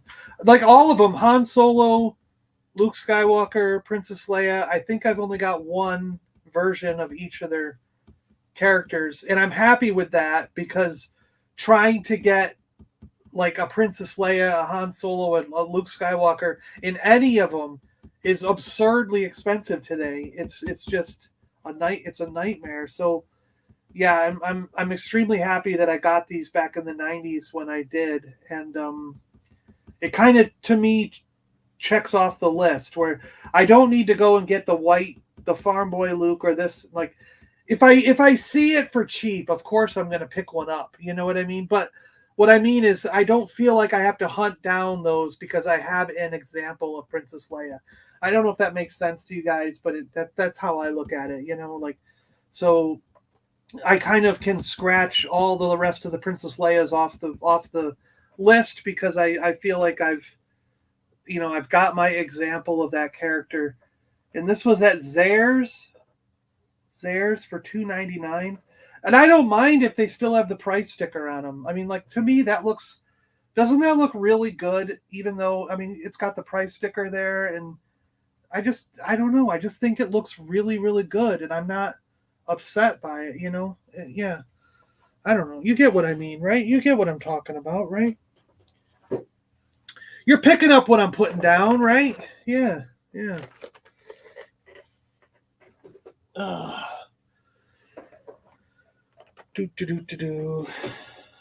remember there was a girl, her name was Sophie, I worked with at the bookstore, and she kind of like came up with that phrase one day. She was like, we gotta, I think because we were always like,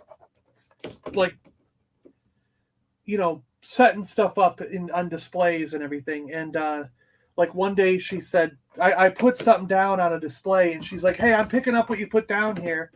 And then she went, oh my gosh, that's a good phrase. We should say that. Like, are you picking up what I'm putting down? You know, and it was like a phrase that everybody had. And then it was like, are you digging up what I'm burying? You know, we were trying to come up with like different things like that, like to say, you know.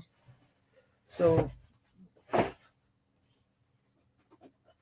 I don't know. We were weird, right? I guess we were just weirdos.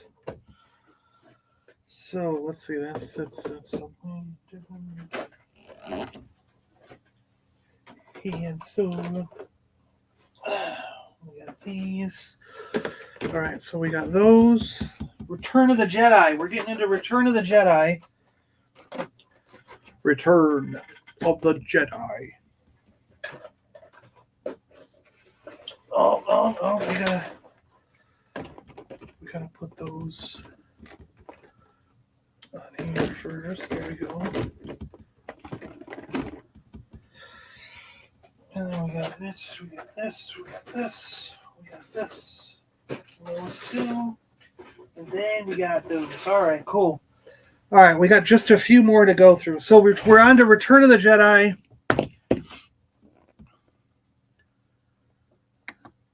I'm a swearer. My mom's side, I think. What, your mom not only made John Wayne Saddle, but she invented the picking up what you're putting down for it? No, not my mom. That was my friend Sophie at work. Not my mom.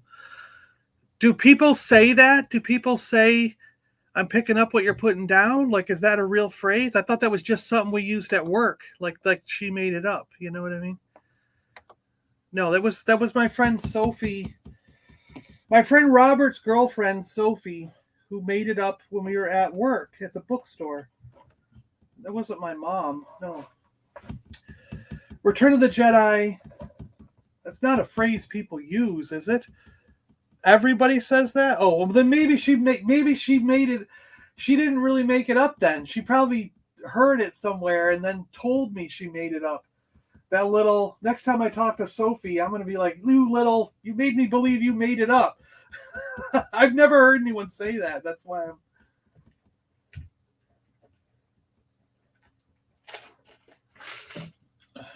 Are you digging up what I'm burying? Do other people say that too? Because that was another one of her phrases.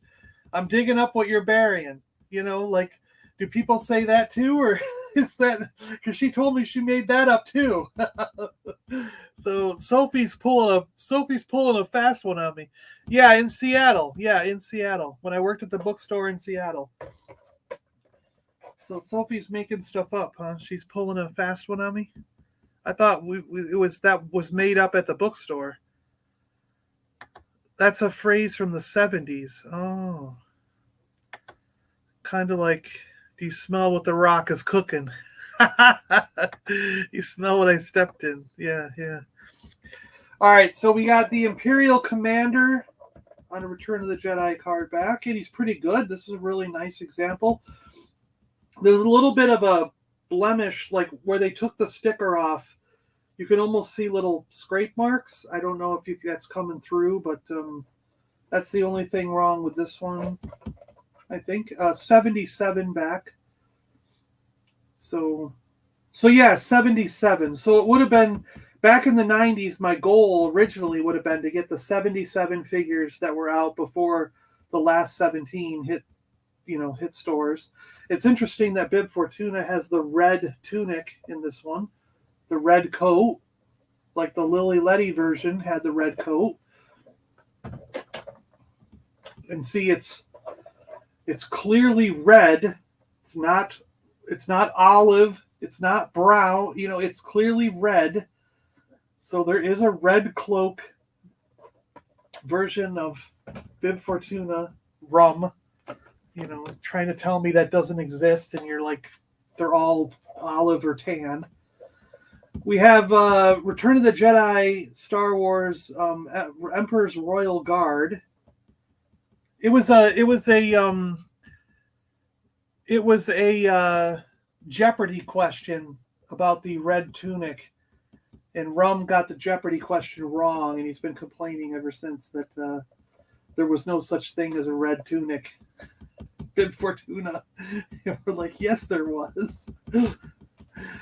I had to get this because troopers and these kind of things were on my list. They were a big deal. And it took me a long time to track this down. I think I may have even got this during the pandemic. It's very recent that I got this one, last few years.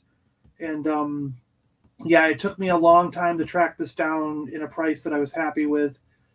I still may have paid over $100 for this. I can't quite remember at the moment, but I should have did what Joey did and wrote some of these down because I don't remember every single one. But 77 back, 77 figures on the back. And yeah, the Royal Guard is just so cool, right? It's such an awesome action figure. I love it. Totally love it. Getting into some good guys here. We got Admiral Akbar. That's a trap. That's a trap. Why did he always choke? He was like, it's a trap. He's like, you can see here the Death Star orbiting the forest moon of Endor.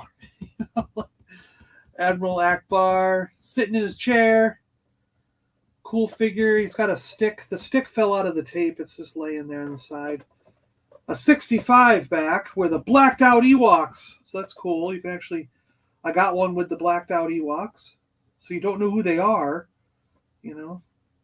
But this one again, it is unpunched, but you can see that it was on a rack. It was poked through and then put back in. So it's technically not unpunched, right? I don't know. Again, yeah, whatever. And we have now this one. This was one of the very first carded action figures for Star Wars that I ever got. It may even be the very first one. I have a hard time remembering, but this is one that I actually did buy, like at a KB toy store. Like when things were, you know, I guess it was like late 80s to early 90s when everything was going on clear. Everything was just being clearanced out, and I went and bought this. I remember buying it off the rack with my friend Nofrio, and it was, I don't know, I don't even remember, 50 cents or something. But I steamed off the stickers, but there was a sticker there and then a clearance sticker. And like, I kind of wish I didn't do that now because I'd like to know where it came from. I think it was KB and it was on clearance, but I'd like to know what the prices were. Like, did I get it for 50 cents? Was it a quarter? Like, I don't know, you know, but it was like $1, you know, I don't remember. But R2-D2 with sensor scope, and this nicked off, you know, once I got going, like in the 90s collecting these, it nicked off the need to have an R2-D2. And, you know, from my perspective, even though it's on a Return of the Jedi card, it's like I got an R2-D2. So that checks that box. So I don't need to search for an R2 on a Star Wars card. I don't need to search for the first R2, or I don't need to get a pop-up lightsaber R2 because I have R2D2. I have that example, so I don't need to go for it. And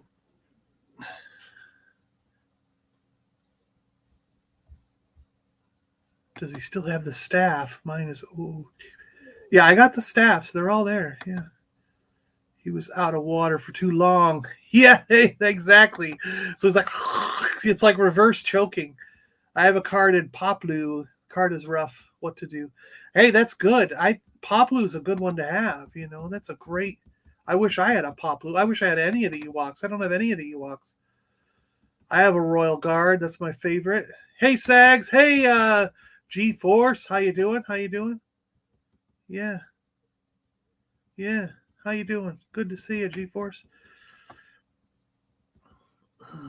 Yeah, I like Poplu. I think that's a good one to have. So yeah, right before the pandemic, I said the last one I need to get of all the main characters is a C-3PO. I don't have a C-3PO. And I started looking. Now, this is a testament to how prices fluctuate. So I started looking for a carded C-3PO before the pandemic. And I said, okay, I cannot get the first version of 3PO, but I can get the take apart 3PO. All right. And if I try to get the take apart 3PO, the removable limbs on a Return of the Jedi card, I started seeing them selling for 100 to 120, maybe 130, you know, and they fluctuate to $100, 120, 130, stuff like that. And I was like, so I should be able to get one for, I set my goal at like 120 or less. I was like, I have a goal of getting it for 120 or less. And I was going around to local shops. Someone had one at a local shop for $200 on a Return of the Jedi card. And I was like, I tried to get him to come down, but he wouldn't come down. So I started hunting more online, looking at Mercari, looking at like Craig sale lists or OfferUp. And I was looking at eBay auctions and things. And slowly, as the pandemic hit and we went through the pandemic, that C-3PO that I was seeing for selling around 100, 120 started going for 200, then 300, then 350. And I was like, oh, crap, I missed my window. I was like, that's it. I'm done. I can't get a C-3PO now. And because I don't want to spend $300 on an action figure. You know what I mean? So I thought I missed my window. Well, just last year when everything started opening back up, it's like I saw the prices on the ones I was watching online come back down from 350 down to 300 to 275. Suddenly they were being won for 250, then $200. And then I started seeing people winning C-3POs on auction for 150. And I finally won one. I bid and I won it for $115. 115. So it's proof. I mean, I watched it all the way through from before the pandemic till after the pandemic, just the end of last year. And I watched the prices go from, you know, $100 to $350 and then back down to $115. So it just shows that pandemic period was an overly inflated like bump in the market. You know what I mean? And I think it did it for everything. I think it did it for comic books, for toy collecting, for everything, because people are putting out charts on the comic. Like I watch Snaggle House and I watch Journo's comics on YouTube, and they both have been talking about seeing the same thing in the comic industry, where a lot of comic books had a huge bump during the pandemic, but now they're back to the prices they were before the pandemic even started. And clearly I saw that with this same Return of the Jedi C-3PO figure, and I finally got it for $115. And there is a crease on the card right here, so that could be a little bit why I got it for a little bit less, but it's still, I was able to get one in the budget that I set for myself.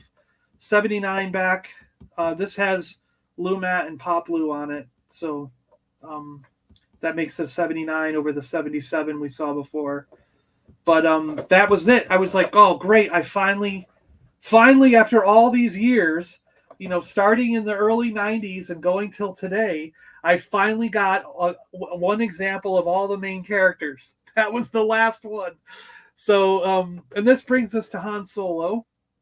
Now, I have two Han Solos, and this was an interesting thing also because, so I had loose, I had Han Solo with the Endor poncho with the camouflage lapels, okay?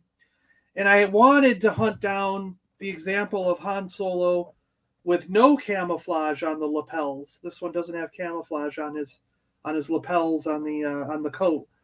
So, but in the process of looking for a loose one, I found both of these for $60 each.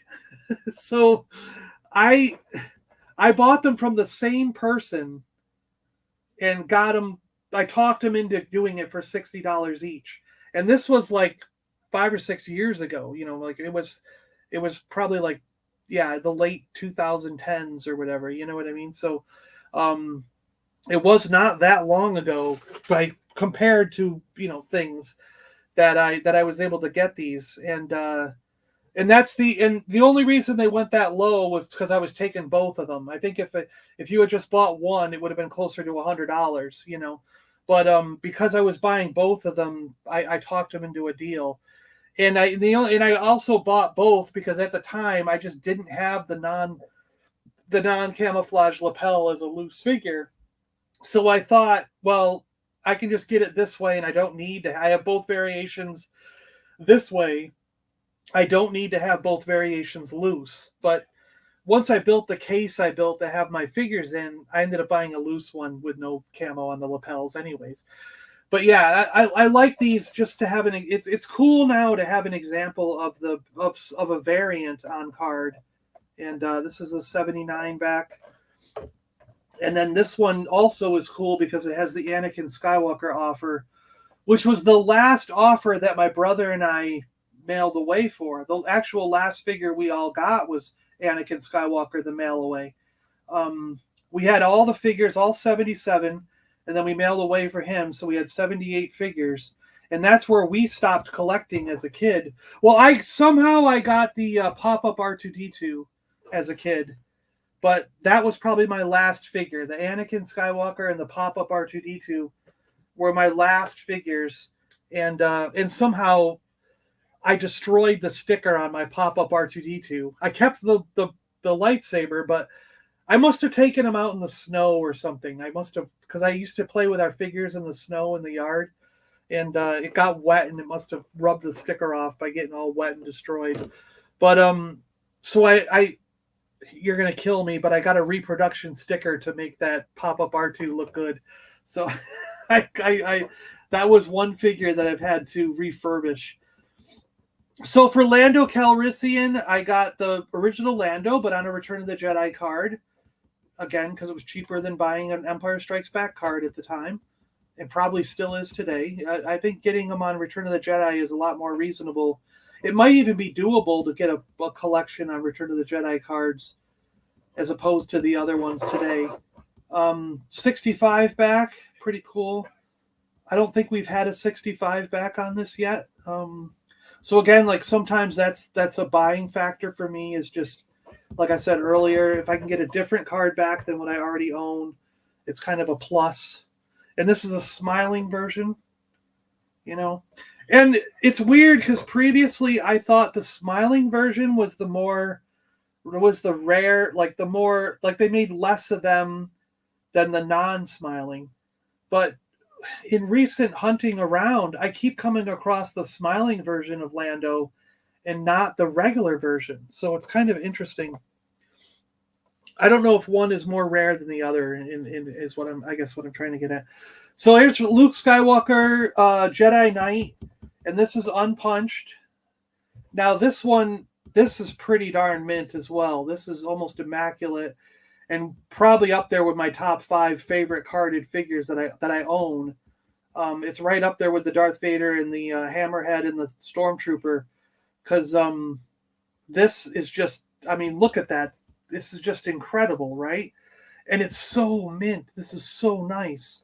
It's got the green lightsaber. His poncho is folded up behind him with a little green tab, like folded over it, gun on the side. 65 back, unpunched, like we said, showing the bandolier, the Y-wing, and the C-3PO case. Really cool. A green proof of purchase this time instead of blue or black. And this one has a story, like I was saying, how I like to bargain and deal with people.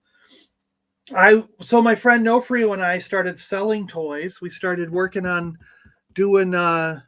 He's like, my sister gave it to me. That's pretty cool. You got to know when to hold them and know when to fold them. Your friend probably invented that phrase also. Yeah, right. Yeah, right. Yeah, we're gonna have a conversation. I'm gonna call Robert and be like, put your girlfriend on the phone. She didn't really make this shit up, like, oh sure, watch them but not me. A little kidding. Snags is cool. Camouflage lapel or not. Decisions of a rebel general. So my friend Nofrio and I started selling, like, because we collected Star Wars, G.I. Joe, Transformers. We collected video games for the Nintendo, for the Atari 2600, Sega Genesis, but we were running across, like, we would run across, like, Intellivision, or we would run across ColecoVision, or we would run across Bionic 6 action figures. We even one time, we were at somebody's house digging through the, we found them somewhere, and they said they had a bunch of stuff in the barn, and the guy had an old car. So one time, Nof and I even bought an old car, brought it home, because I had a paint shop in my barn where we painted our own cars. We had an air sprayer, like a big air compressor and a sprayer, and we could tape it all off with tarps, plastic sheets around to make it like dust free and everything. So we basically bought an old car for like $100 or $200, brought it into the barn at my house, painted the car, tuned it up a little bit, fixed some things on it that needed fixing. I think we put new tires on it, and then we ended up selling it for like $2,000 and kept the split the difference, in profit. And Nofrio and I were buying and selling anything we could find. You know what I mean? Like farm equipment, cars, toys we did not collect. We were just wheeling and dealing so that we could get money to then buy Star Wars, G.I. Joe, Transformers, Nintendo games, and you know what I mean? Like we were just wheeling and dealing to make money off stuff we didn't want, to buy things that we did want. And we went to a convention and got a booth, got a table, and we were selling stuff at this Rochester Antique Toy Show. It was RATS, RATS for short, Rochester Antique Toy Show, RATS. And just like the village back home, John, my country brother. Yeah. So we would sell all that stuff, and we were at a booth, and a different guy at another table had this Luke Skywalker on his table, and I think he wanted like $100 or something for it. It was beyond my $60 price tag. You know what I mean? And back then in the 90s, I had absolutely no qualms about cutting people in half, because I was like, I knew as a dealer myself that some of the stuff I bought, like there were things that I bought on clearance at Toys R Us or KB store, KB Toys, for $3 or $4 on clearance, that years later I was selling on my table for $300 or $400. You know what I mean? It was like there were some items that you literally bought on clearance for just a couple bucks, and you could end up selling 3 or 4 years later for hundreds of dollars. And so I knew that there was so much room in some of these things that the guy could still make a profit even if you cut his price in half, So I walked up to the guy and said $50 for your Luke Skywalker, and he just went no. No. And all day Friday it sat there, never sold. All day Saturday it sat there, never sold. I went up to him on Saturday and he said, hey, I'll still give you. I said, you know what? I'll put it up. I'll go to $60 for that Luke Skywalker. And the guy said, no, I'm not going to sell it. I want $100. I want $100. He goes, I might go like 90, maybe I'll knock a little bit off, but I'm not going down to $60. And I was like, all right, 60 is my final offer. And he's like, nope, I can't do it. Sat there the rest of the day. Saturday, never sold. It sat there all day Sunday. We're packing up to go home. And I went back to the guy and I said, I'll still give you $60 for that Luke Skywalker. And he went, fine. And he pulled the Luke out and gave it to me. And I gave him the $60 cash and I went home with this Luke. And he was not very happy, but it sat there the whole weekend. He never sold it. I think at the end he was like, I'd rather have the 60 cash than have the Luke. So that's how I got it. And I did that a lot. Like there was a lot of times at shows, because I would go, even if I wasn't selling at the show, I always would go to the conventions or these toy shows every single day they were open. Because sometimes people put new stuff out. As things sell and it makes room on the table, they go home Saturday night and they go, my table is half empty. I got to get more stuff. They pull stuff out of their house or wherever they're storing it. And then they come back Sunday with a fresh load. So even if I wasn't a seller, I would go every single day if it's a multi-day event just to see what was different at the seller tables. And I just constantly would cut people in half. If they wanted $120, I'd go $60. If they wanted $80, I'd go $40. If they wanted $20, I'd say, here's $10 for that item. I always cut them in half. And that's where I started with the negotiation. And more often than not, you would get it for the lower price, closer to what you first offered than their price, especially by the end of the weekend, like Sunday night when they're all packing up. You really could make some deals off people. And that's not the same as it is today. For some reason today, people will hold out. They won't cut it in half. Like if you see a figure for $300 and you go $150, they'll laugh in your face. And most of the time, you can't even get that $300 figure for $200. Like they will not let you cut stuff in half anymore. It's very different than it was in the 90s. It's really crazy.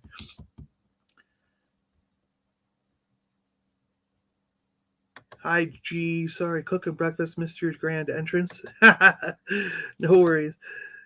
Stuff's only worth what people pay. Yeah, exactly. Yeah, he might as well ask for $1 million.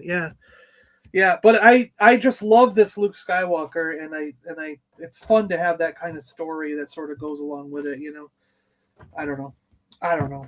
You like these stories or not? Are you story people? That's not going to stay there. We're going to go here. All right, what's the next? We have another Return of the Jedi pile here. We have another Lando. Like this, I mean, I'm happy having the one Lando, but this fell into my lap and I couldn't pass it up. So I got Lando on Skiff Guard. And it is a little bit warped. You see this warp in the card there. But again, I don't remember what I paid for this, but I probably got it for super cheap. So I just couldn't pass it up. Blacked out Ewoks on the back again, 65 card back. And love it. It's got a tear where the sticker was, but yeah, absolutely love it though. It's cool to have that one because that, like in my opinion, if you're going to get one Lando, you want Skiff Guard Lando. Like that's the one you want, really, right? Because that's so cool. Jabba Goon, we went with Bib Fortuna, and he's got a Carl's Drugstore. $2.99 sticker. Again, $3 for an action figure. 65 back. Again, it looks like it was pushed onto the rack, but the peg hole stayed intact, so it's been put back in, but it did damage the card up there. But still, I mean, to get Bib Fortuna, that's like a cool figure, right? And I got Weequay, same thing. The punch was pushed through but put back in. Weequay's here. His staff is behind him, rolling around. It looks like it came out of the tape. He's got some sticker damage for where they removed the sticker. But Weequay was a cool thing to get. Blacked Out Ewoks again, 65 back. Now, these I probably got back in the day when, like, if they had slight damages like that, like, there was a time where a lot of these Return of the Jedi Jabba goons were $10 to $15 on card. I'm not kidding. Like, I bought like 3 or 4 Gamorrean guards that were $10 on the card. And I had people like telling me that they would never ever go up. That like Gamorrean guard, Weequay, Klaatu, they're always going to be $10 or $15. They're never going to go up. And they were arguing with me. They were like, they're never going to go up. And one day someone came around and they offered me, it was probably one of those situations where I needed money. I had to pay the rent or do something. And they offered me money. I think they bought like a Klaatu. They bought they might have bought one of my Weekways.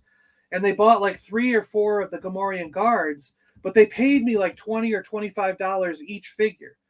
So at the time, from my perspective, I was like, because I remember saying to myself, I know that at a shop down the road, there's a comic store down the road, and they have the Gamorrean guard for $15 in their store. So I can sell this guy my Gamorrean guards for $25 and just go down there and get the Gamorrean guard again for $15, and I've made $10. You know what I mean? He doesn't know that because he just doesn't go to these comic stores. So I sold him those figures, and I do think it was one of those situations where I needed money to pay rent or do something, or car payment. I don't know what it was, but I knew that like in a couple weeks when I got paid again, or at the end of the month when I squared myself up, I could go to that comic store and get that Gamorrean guard for $15 and replace the ones that I sold. But the problem is, I went back there and the Gamorrean guard was gone. And to this day, I never found another Gamorrean guard. And you know who else? I think I sold the Emperor. I had an Emperor on a tri-logo card, and I sold the Emperor to that guy also for the same reason. Because the Emperor on tri-logo card was like $10 or $15 back then. And I remember, like, I knew where there were more of them, and he was offering to pay like $25. And I was like, I can get this guy again for $15, so I'm making $10 by selling him. And again, I never got another Emperor, and I don't have the Emperor today. So those are the two big ones, Gamorrean Guard and the Emperor, that I'm like, damn it, I had those, and I sold them, and I've never been able to find them again for that cheap because, yes, contrary to my friend's argument where they would always be $15 or $20, they now are hundreds of dollars for the Gamorrean Guard is insane. Like, they are hundreds of dollars today, and it's like, why? You know what I mean? Nobody in the 90s cared about the Gamorrean Guard.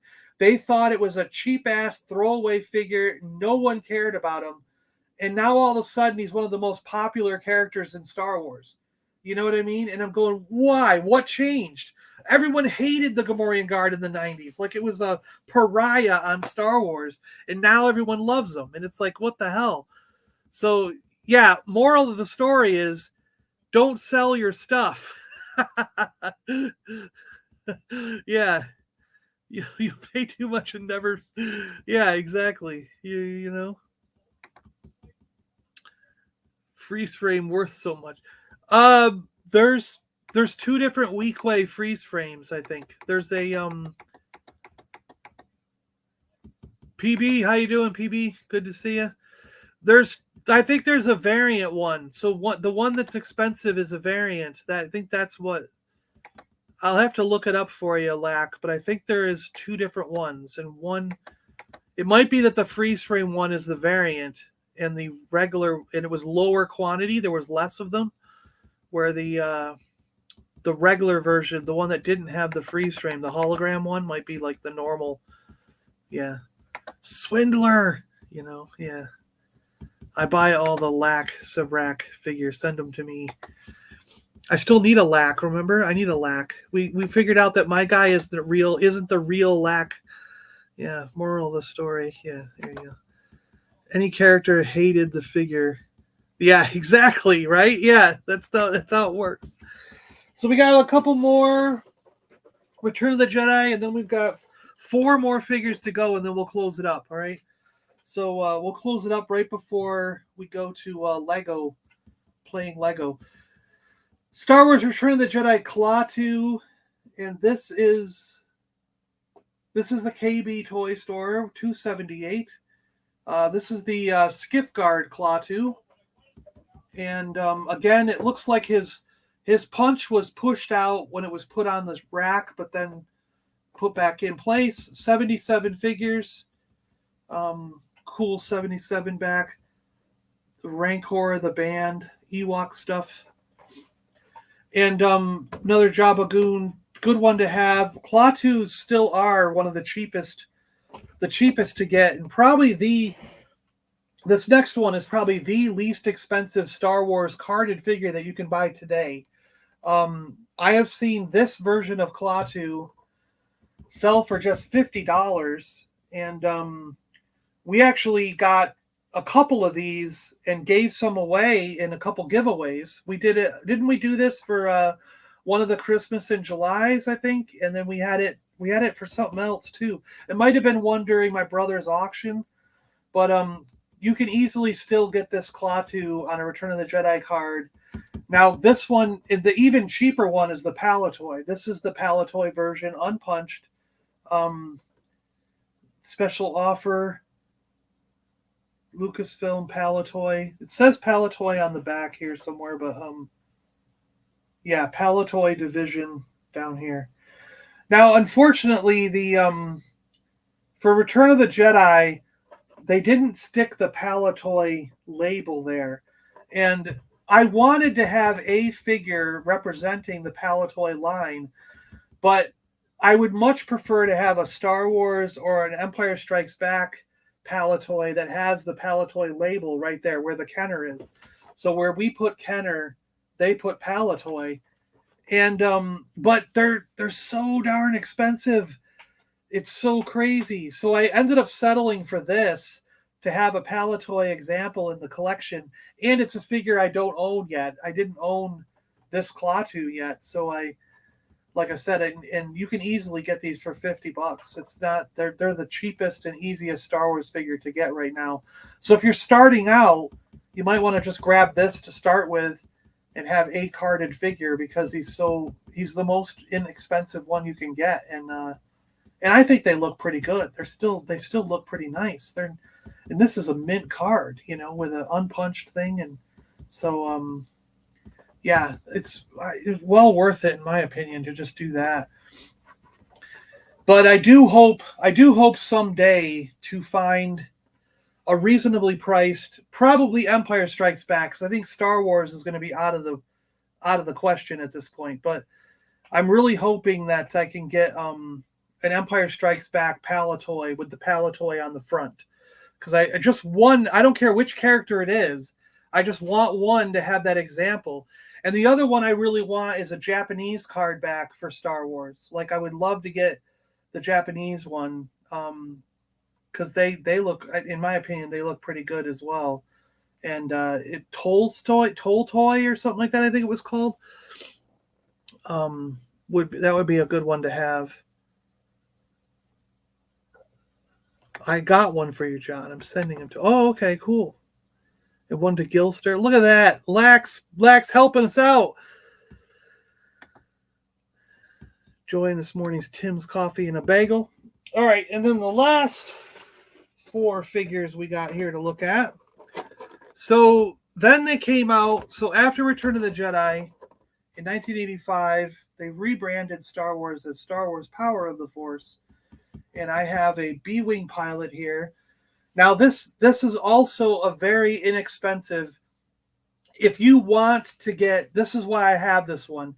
If you want to get a version of the Power of the Force with the coin, if you want this particular style of card back, the B-Wing pilot is the one to get. You can probably still get these for $80 to $100. I bought this at Star Wars Celebration in, I think it was here in Orlando. So it was probably like 2016 or 2017. I don't remember what year that was at. The last one that was at Orlando, the last time it was in Orlando. was it 2017? It might have been 2017 on Orlando, the last one that was in Orlando. But I only paid $60 for this at that show. And I think I bought 2 carded figures at that show, and I bought a loose Barada at that show.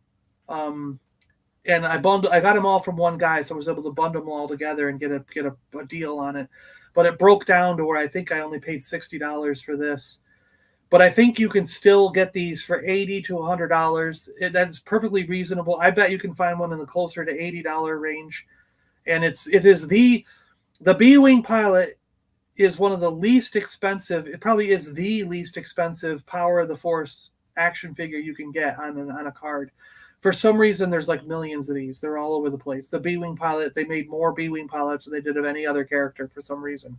So consequently, it means there's a lot of them still sealed, and they're cheaper just by volume because there's so many out there.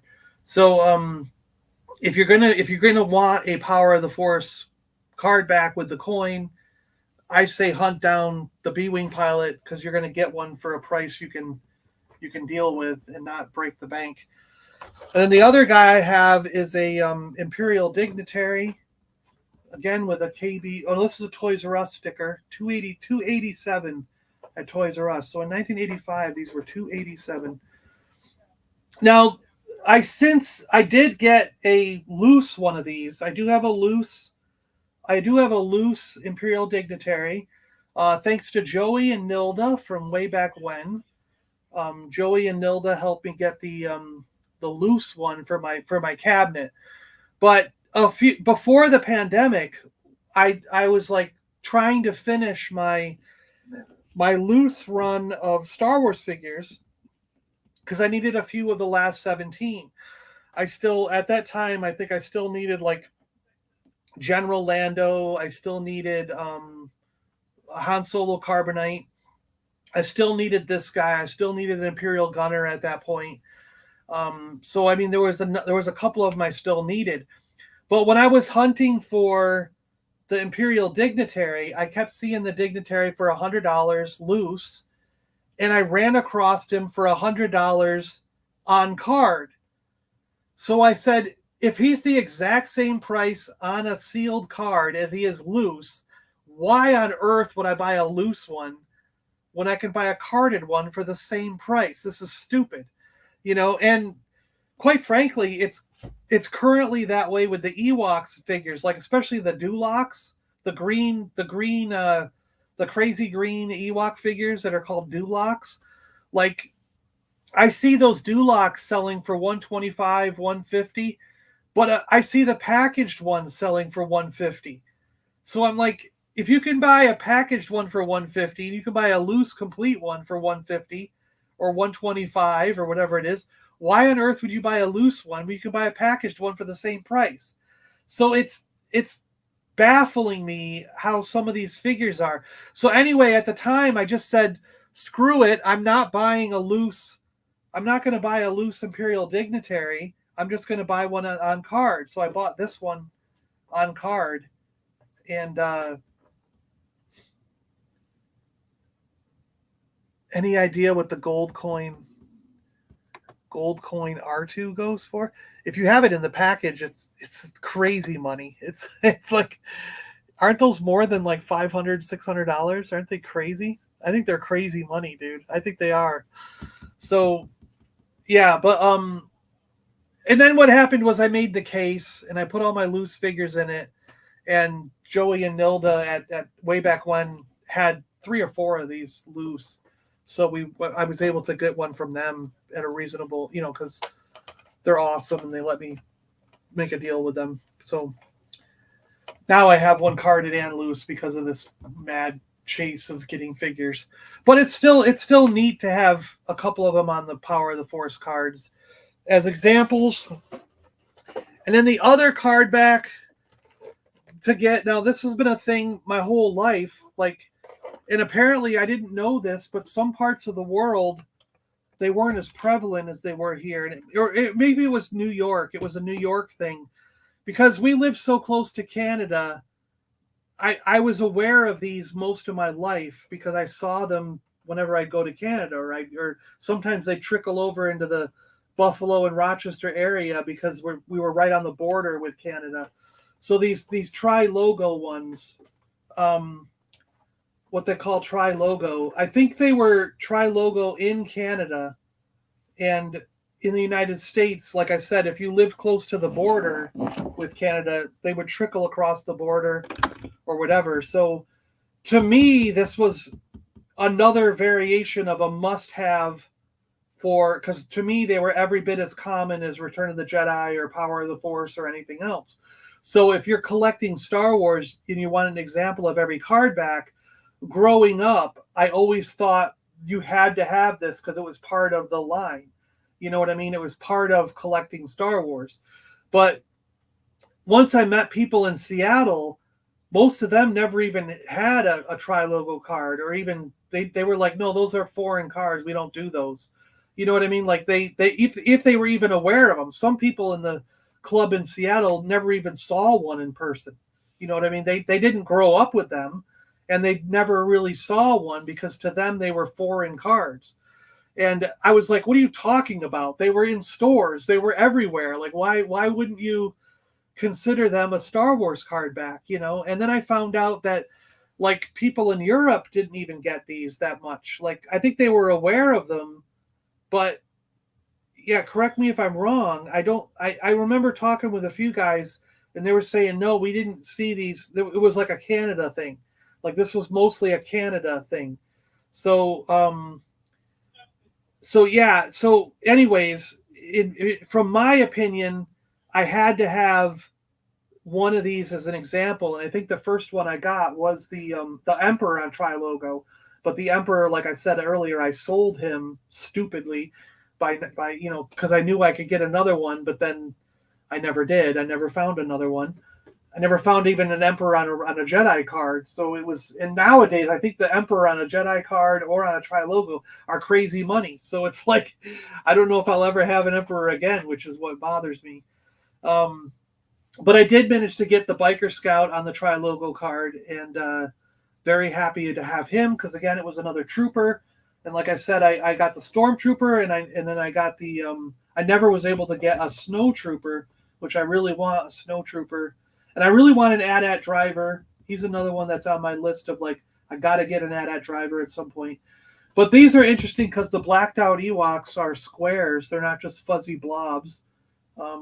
They took a little more care to put these out the right way, you know, like to clean them up.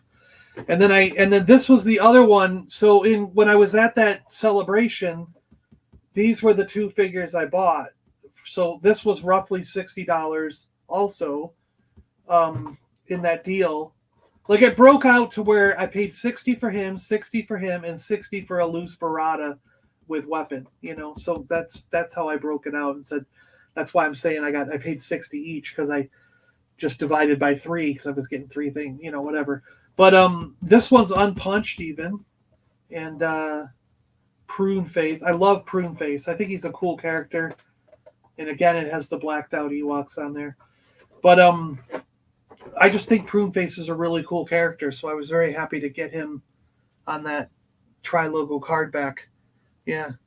And thus ends the Star Wars collection, you know? There we go.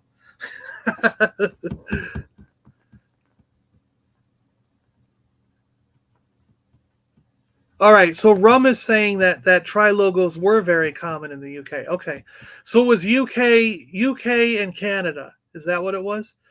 So UK and Canada were imported to US and Canada from Europe at the end of the line. So they weren't even a normal Canada thing? It wasn't even a normal Canada? Because I remember seeing these as a kid, like all over the place in upstate New York. But I thought they were coming from Canada. Might have something to do with the coin. Is the coin chocolate? No, the coins are not chocolate. I got a few coin figures protected. Handful. Oh my gosh. Why? Why did I even click that?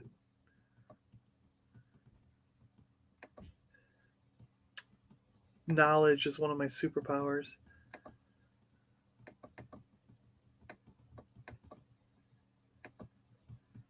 It's just a hobby.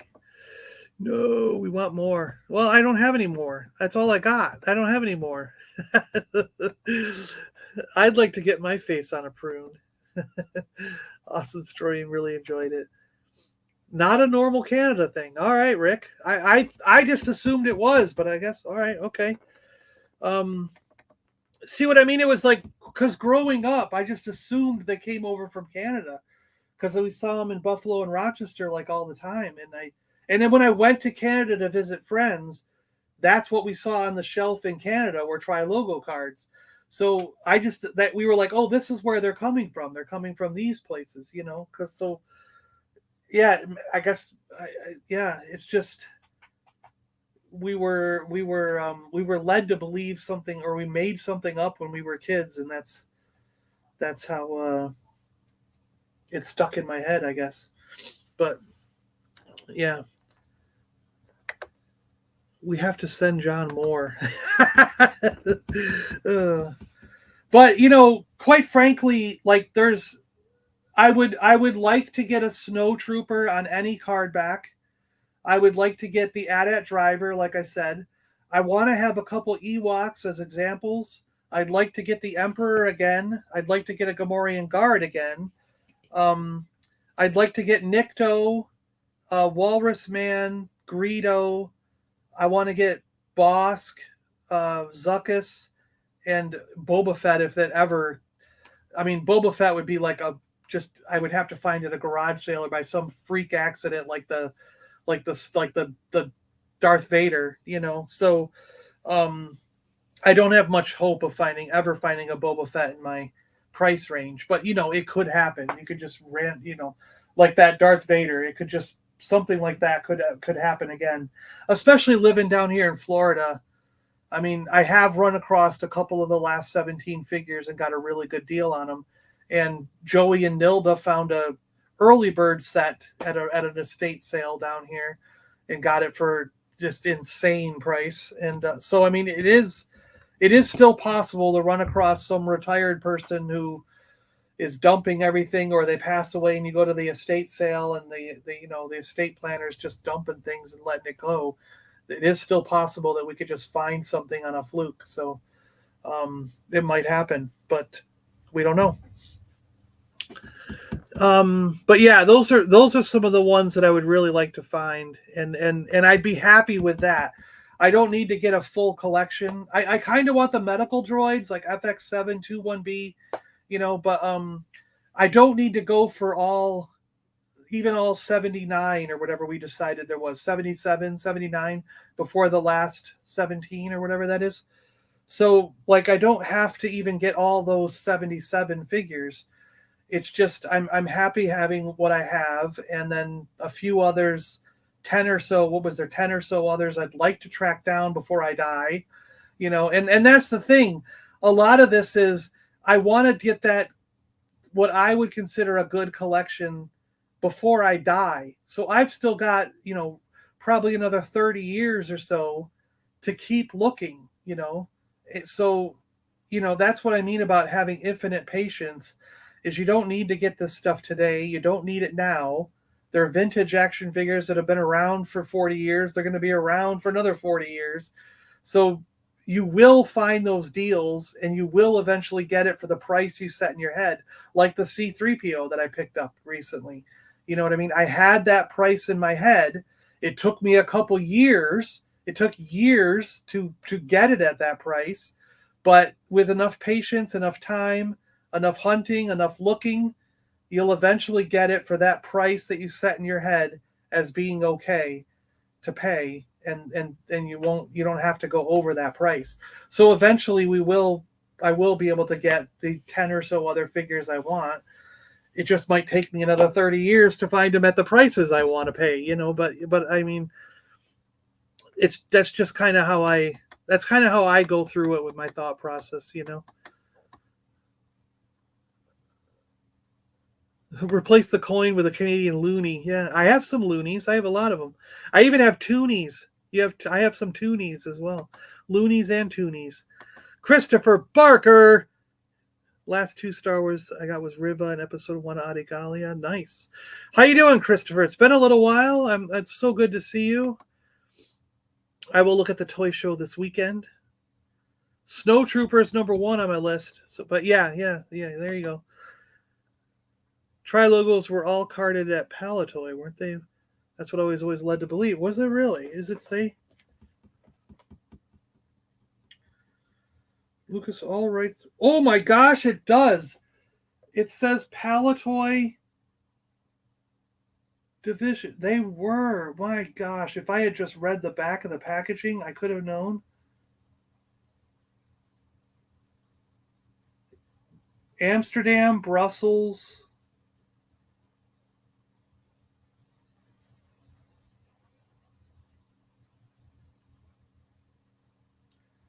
Oh, packaged in is that Colville? Colville?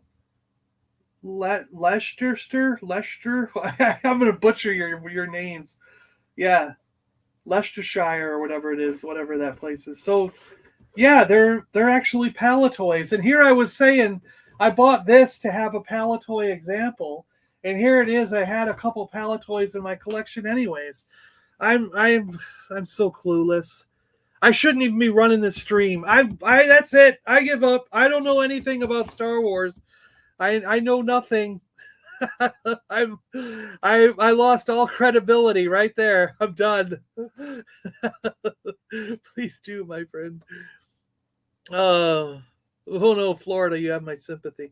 Yeah. I actually witnessed someone crapping on the floor in Walmart the other day. It's a terrible thing. Come around the corner and look down the aisle, and there's someone pulling their pants down right there in the aisle. You're like, oh, good Lord. Florida, man, yeah. Collect them all. I hear HasLabs does the Imperial Shuttle. Oh my gosh, really? Blue, you're a beautiful bird. I'm not buying a HasLab Imperial Shuttle. Sorry, guys. No way. Unless it's like $300, but it's not going to be that low.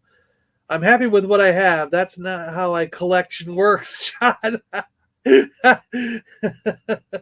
And truthfully, probably not how mine works too, because once I get the other 10 that I really want, I'll go, I really kind of want this too, They were printed in Macau and carded in Palatoy. The only thing I nitpick about the current is they don't have character bios. Yeah, and they don't have as many pictures on the back of different characters. I like having a picture of like this many characters. Like, why can't we have this on the back of our card backs these days? Why can it only be like 8 figures? Like, why can't we have a thing of like, these are all the TVC figures, collect them all, and show like all 200 figures on the back? Why not? Come up this side of Florida, John. Yeah, I do need to take a trip up there. I do. I can't do anything for the rest of this year, though. I'm out of vacation days. I got to wait till next year to plan some vacations. I do like knowing that so Joey and Chris from way back when, or Joey and Nilda from way back when, Joey from Padawan Collector, Chris from 1000th Ghost, like they're all going to ICC, and that's, for me, that's a 12-hour drive or like a 1 hour and a half plane flight. So I could either drive there in a 12-hour drive and it's not that big a deal, or I could just jump on a plane for an hour and a half and go. And I really think I want to go this year. So, because I'd love to see Chris and Joey and be there with Joey and Nilda from way back when. And I think Sleeping will go again. You know what I mean? So I really, really, really would love to go again, to go to that and see everybody and be there together to do all this stuff together. I think it would be fun. And but that would eat up a good chunk of my vacation for next year, because I think that, I don't like to do a thing where when I take a trip, I like to have the day off before I go on the trip, so I don't have to deal with work and all the stuff while I'm packing and setting everything up. And I can relax and calm myself before I have to, because to me, traveling is stressful, very stressful, very anxiety ridden.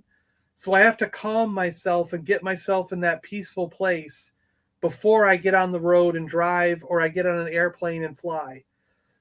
I don't like security. I don't like the airline industry. I just hate it. And I've been delayed so many times. I flew my entire life from the time my first flight was when I was 11 years old. My dad was like, my parents were getting divorced. My mother was moving out of state. And my dad was like, you're going to have to fly to see your mother sometimes because she's going to have visitation rights. You're going to have to go see her. And he was like, so where do you want to go so you can learn how to fly by yourself? So I was like, I don't know. And I picked, for some reason, when I was 11 years old, I picked Arizona. I said, I want to go to Phoenix, Arizona. Probably because Phoenix was a bird that was on fire, so it sounded cool. Like, where are you going to go as a kid? You're going to go to Phoenix, Arizona, because it's a phoenix. It's on fire. It's like this bird must be flying around on fire, right? That's why they named it Phoenix, because the phoenix lives there.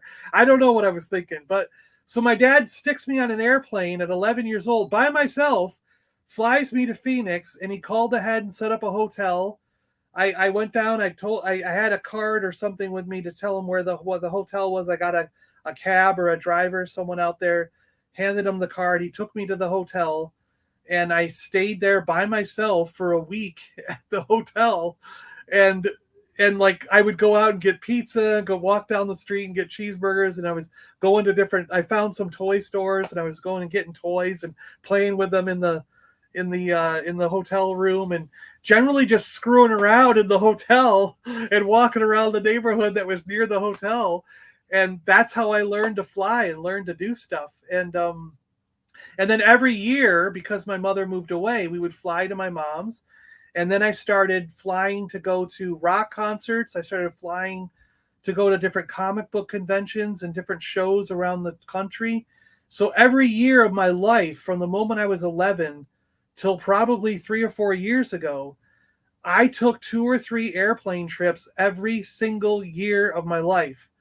And I lived through the change from when you literally could walk in the airport and get on the airplane with no hassle to the way it is today, where you got to get there like 16 hours early and go through security and bag checks and scans and take off your shoes, your belt, your hat, your coat. You got to basically strip naked almost to get through and get on the airplane. And it's just like, what the hell? Like, I've spent 6 hours and I'm finally getting on the airplane. So it's like an all-day affair. And then you're like, and I'm only going to fly an hour away. Like, and you get off the plane, you just walk out. You're like, so it took me 7 hours to do a 1 hour trip. It's like, so it pisses me off to no end. The airline industry just pisses me off. So I need a whole day to calm myself down and get used to get in the mindset of, this is how it is. I just have to deal with it. I'm okay. I'm fine. And then, so I always take the day off before I go on the trip. Then I have all the days off while I'm on the trip. And then I always have to have a day off before I go back to work when I get back. I can't land on an airplane in the morning or whatever and then go straight to work. Like, that does not work for me. I cannot do that. I just can't. So, I always have to plan extra days off before and after I take a trip. So consequently, doing something like ICC these days, with my mental state and my anxiety and the way I operate and the way I have to do things, I end up using more vacation days than is necessary on a normal person. So that's why it's a big deal when I do one of these trips, when I do one of these things these days. So anyways, I'm hoping that I can do ICC, but that might not leave me with a lot of extra time to do other things locally. Like, I would love to drive up and see, like, what I would love to do is I would love to drive up to Orlando, see Vinny, go to some toy and comic stores around Orlando with Vinny, and then continue the drive up the coast and see LAC. Like go over and see Steve-O. Like Steve-O's on the other side. I could drive over to Tampa in that area and see Fort Myers and stuff and see Steve-O and do some toy stores over there with him, and then go up the coast and go to see Lack and get some toy stores and comic stores with Lack. Like it'd be cool to do a giant trip where we see all our friends in Florida and spend a day or two going to the toy stores and stuff in that area, and maybe film it, even do like a film trip and you film the whole thing. So yeah, that would be like a dream of mine to do that. So I don't know, maybe we can make both work. I don't know, we'll see. We'll have to see how much vacation they give me. You usually get at least 2 weeks, but lately they've been giving some extra here and there, so we'll just have to see how much. When January rolls over and I get my new vacation list, like what I can do for Lego, we'll have to work some stuff out and see what I can do for taking some of these trips, because that would be a lot of fun. I'd buy the shuttle if they made it bigger. Figures are too big for the other one. What a great site.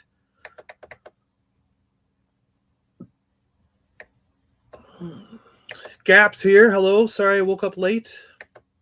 Pensacon. They can only show what is available. Salacious. John Paul. Everyone's saying hello. Everyone's saying hello. I'm going to catch up on this.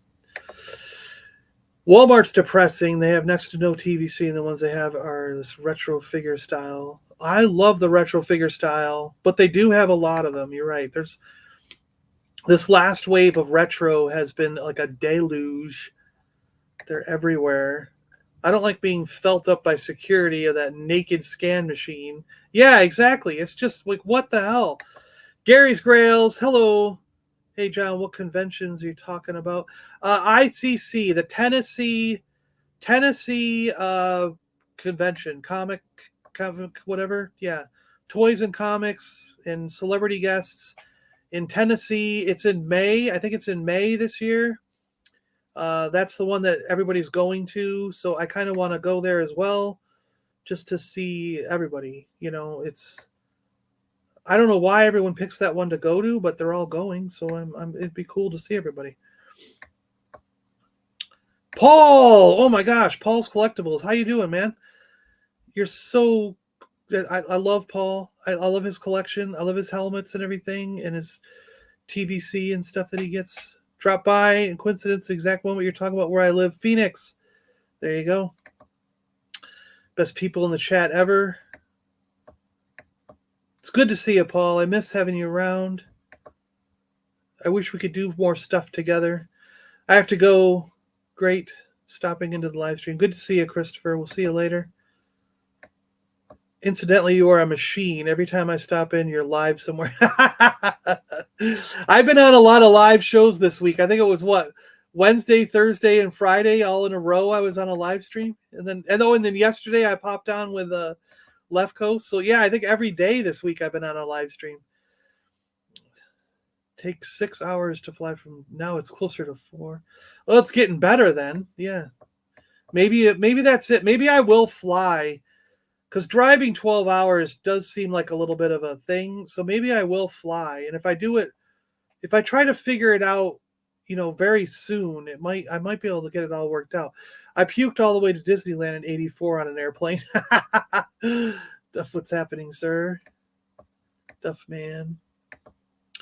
I tell you all about one plane crash I was in. Super bush plane. I was in a almost plane crash like 2 or 3 times.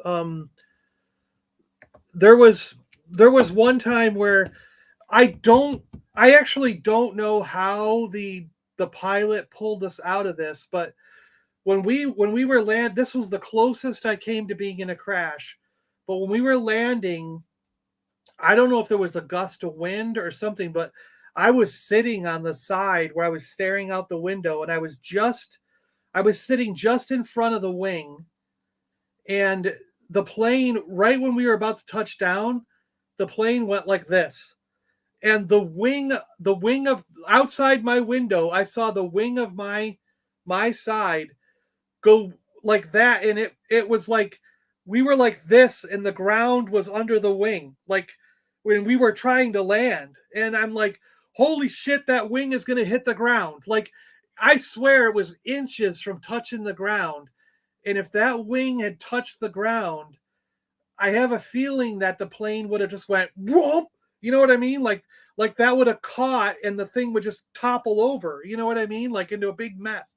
But somehow, like right as we were coming down, the guy went like he like corrected it right back, and we landed on like one tire because you felt it like slam down, and then the other tire slammed down, and like he immediately comes over the radio and goes, "Sorry, everybody, there was a huge gust of wind. Like I don't know what's going on, but I'm terribly sorry. That was the roughest landing I've ever done." But it was like bam, bam, bam, and we're like, everyone's like flopping around in their seats and hitting their heads on the front of the front seat ahead of you and everything. And they're like, "Oh my god!" People were screaming, and I watched it out the window, like the plane just went woof like that, and then he just flipped it right back, and we hit the ground. So that guy, whatever he was in the cockpit, he just was so fast on that thing to correct the plane that he literally, I think, saved all our lives that day. It was like this, it was the craziest moment I had on an airplane, but it didn't really scare me. I was like, whoa, we lived through that. You know, like I'm more scared of the security process than I am of actually crashing in the airplane. That's what's crazy about flying these days, you know? Come to Canada, we take anyone. Remember Dave's Dimensions Toys for Tots. That's right. Is that today? That's today, right? Isn't there someone later today? There's something going on with Dave today, right? Isn't it? I think. Duffman. It used to fit a regular commercial airline seat, not anymore. First class. Yeah, am I going to fit in the seat? I don't know. I gained like 40 pounds since the last time I've flown. I'll look into taking the trip too. It would be great to hang with everybody. Yeah, okay. I'm seriously going to do it then. I might fly.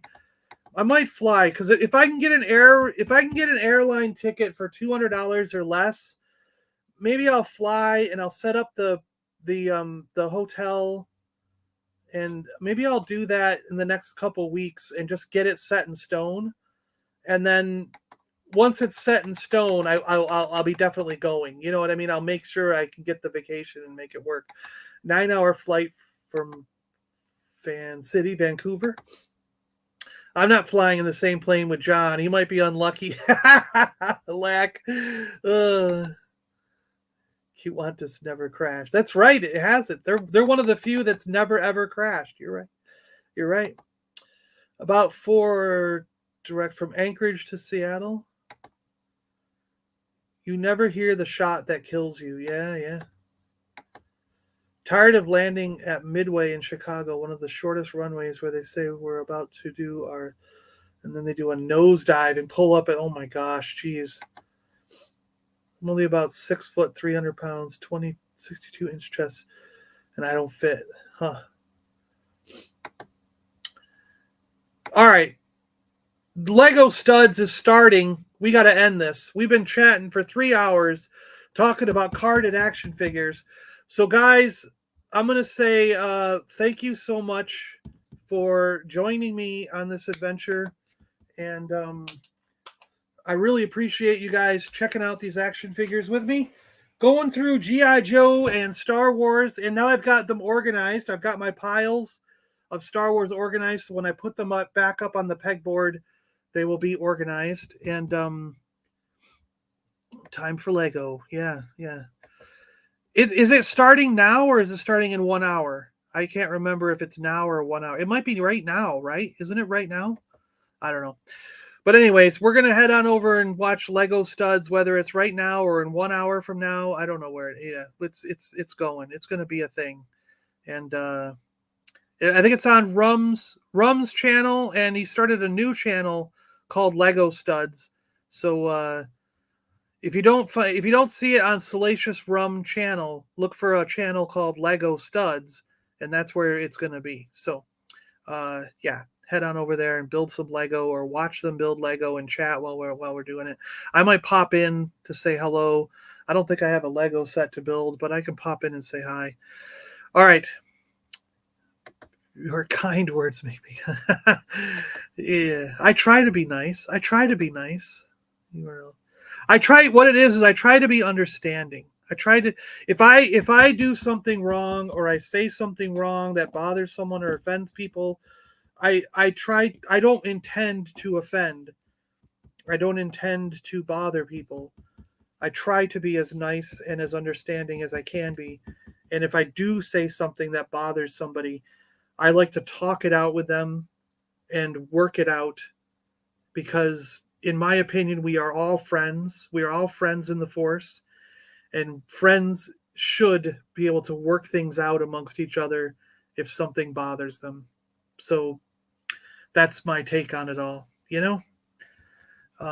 I consider every single one of the people in the chat, every single one of the people in the community, whether we see each other daily or we see each other once a month, I still consider every single one of them a friend. Every one of you guys is a friend.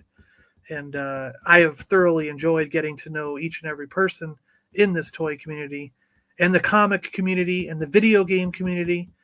And it's a pleasure. And yeah. Okay, guys. We'll see you later.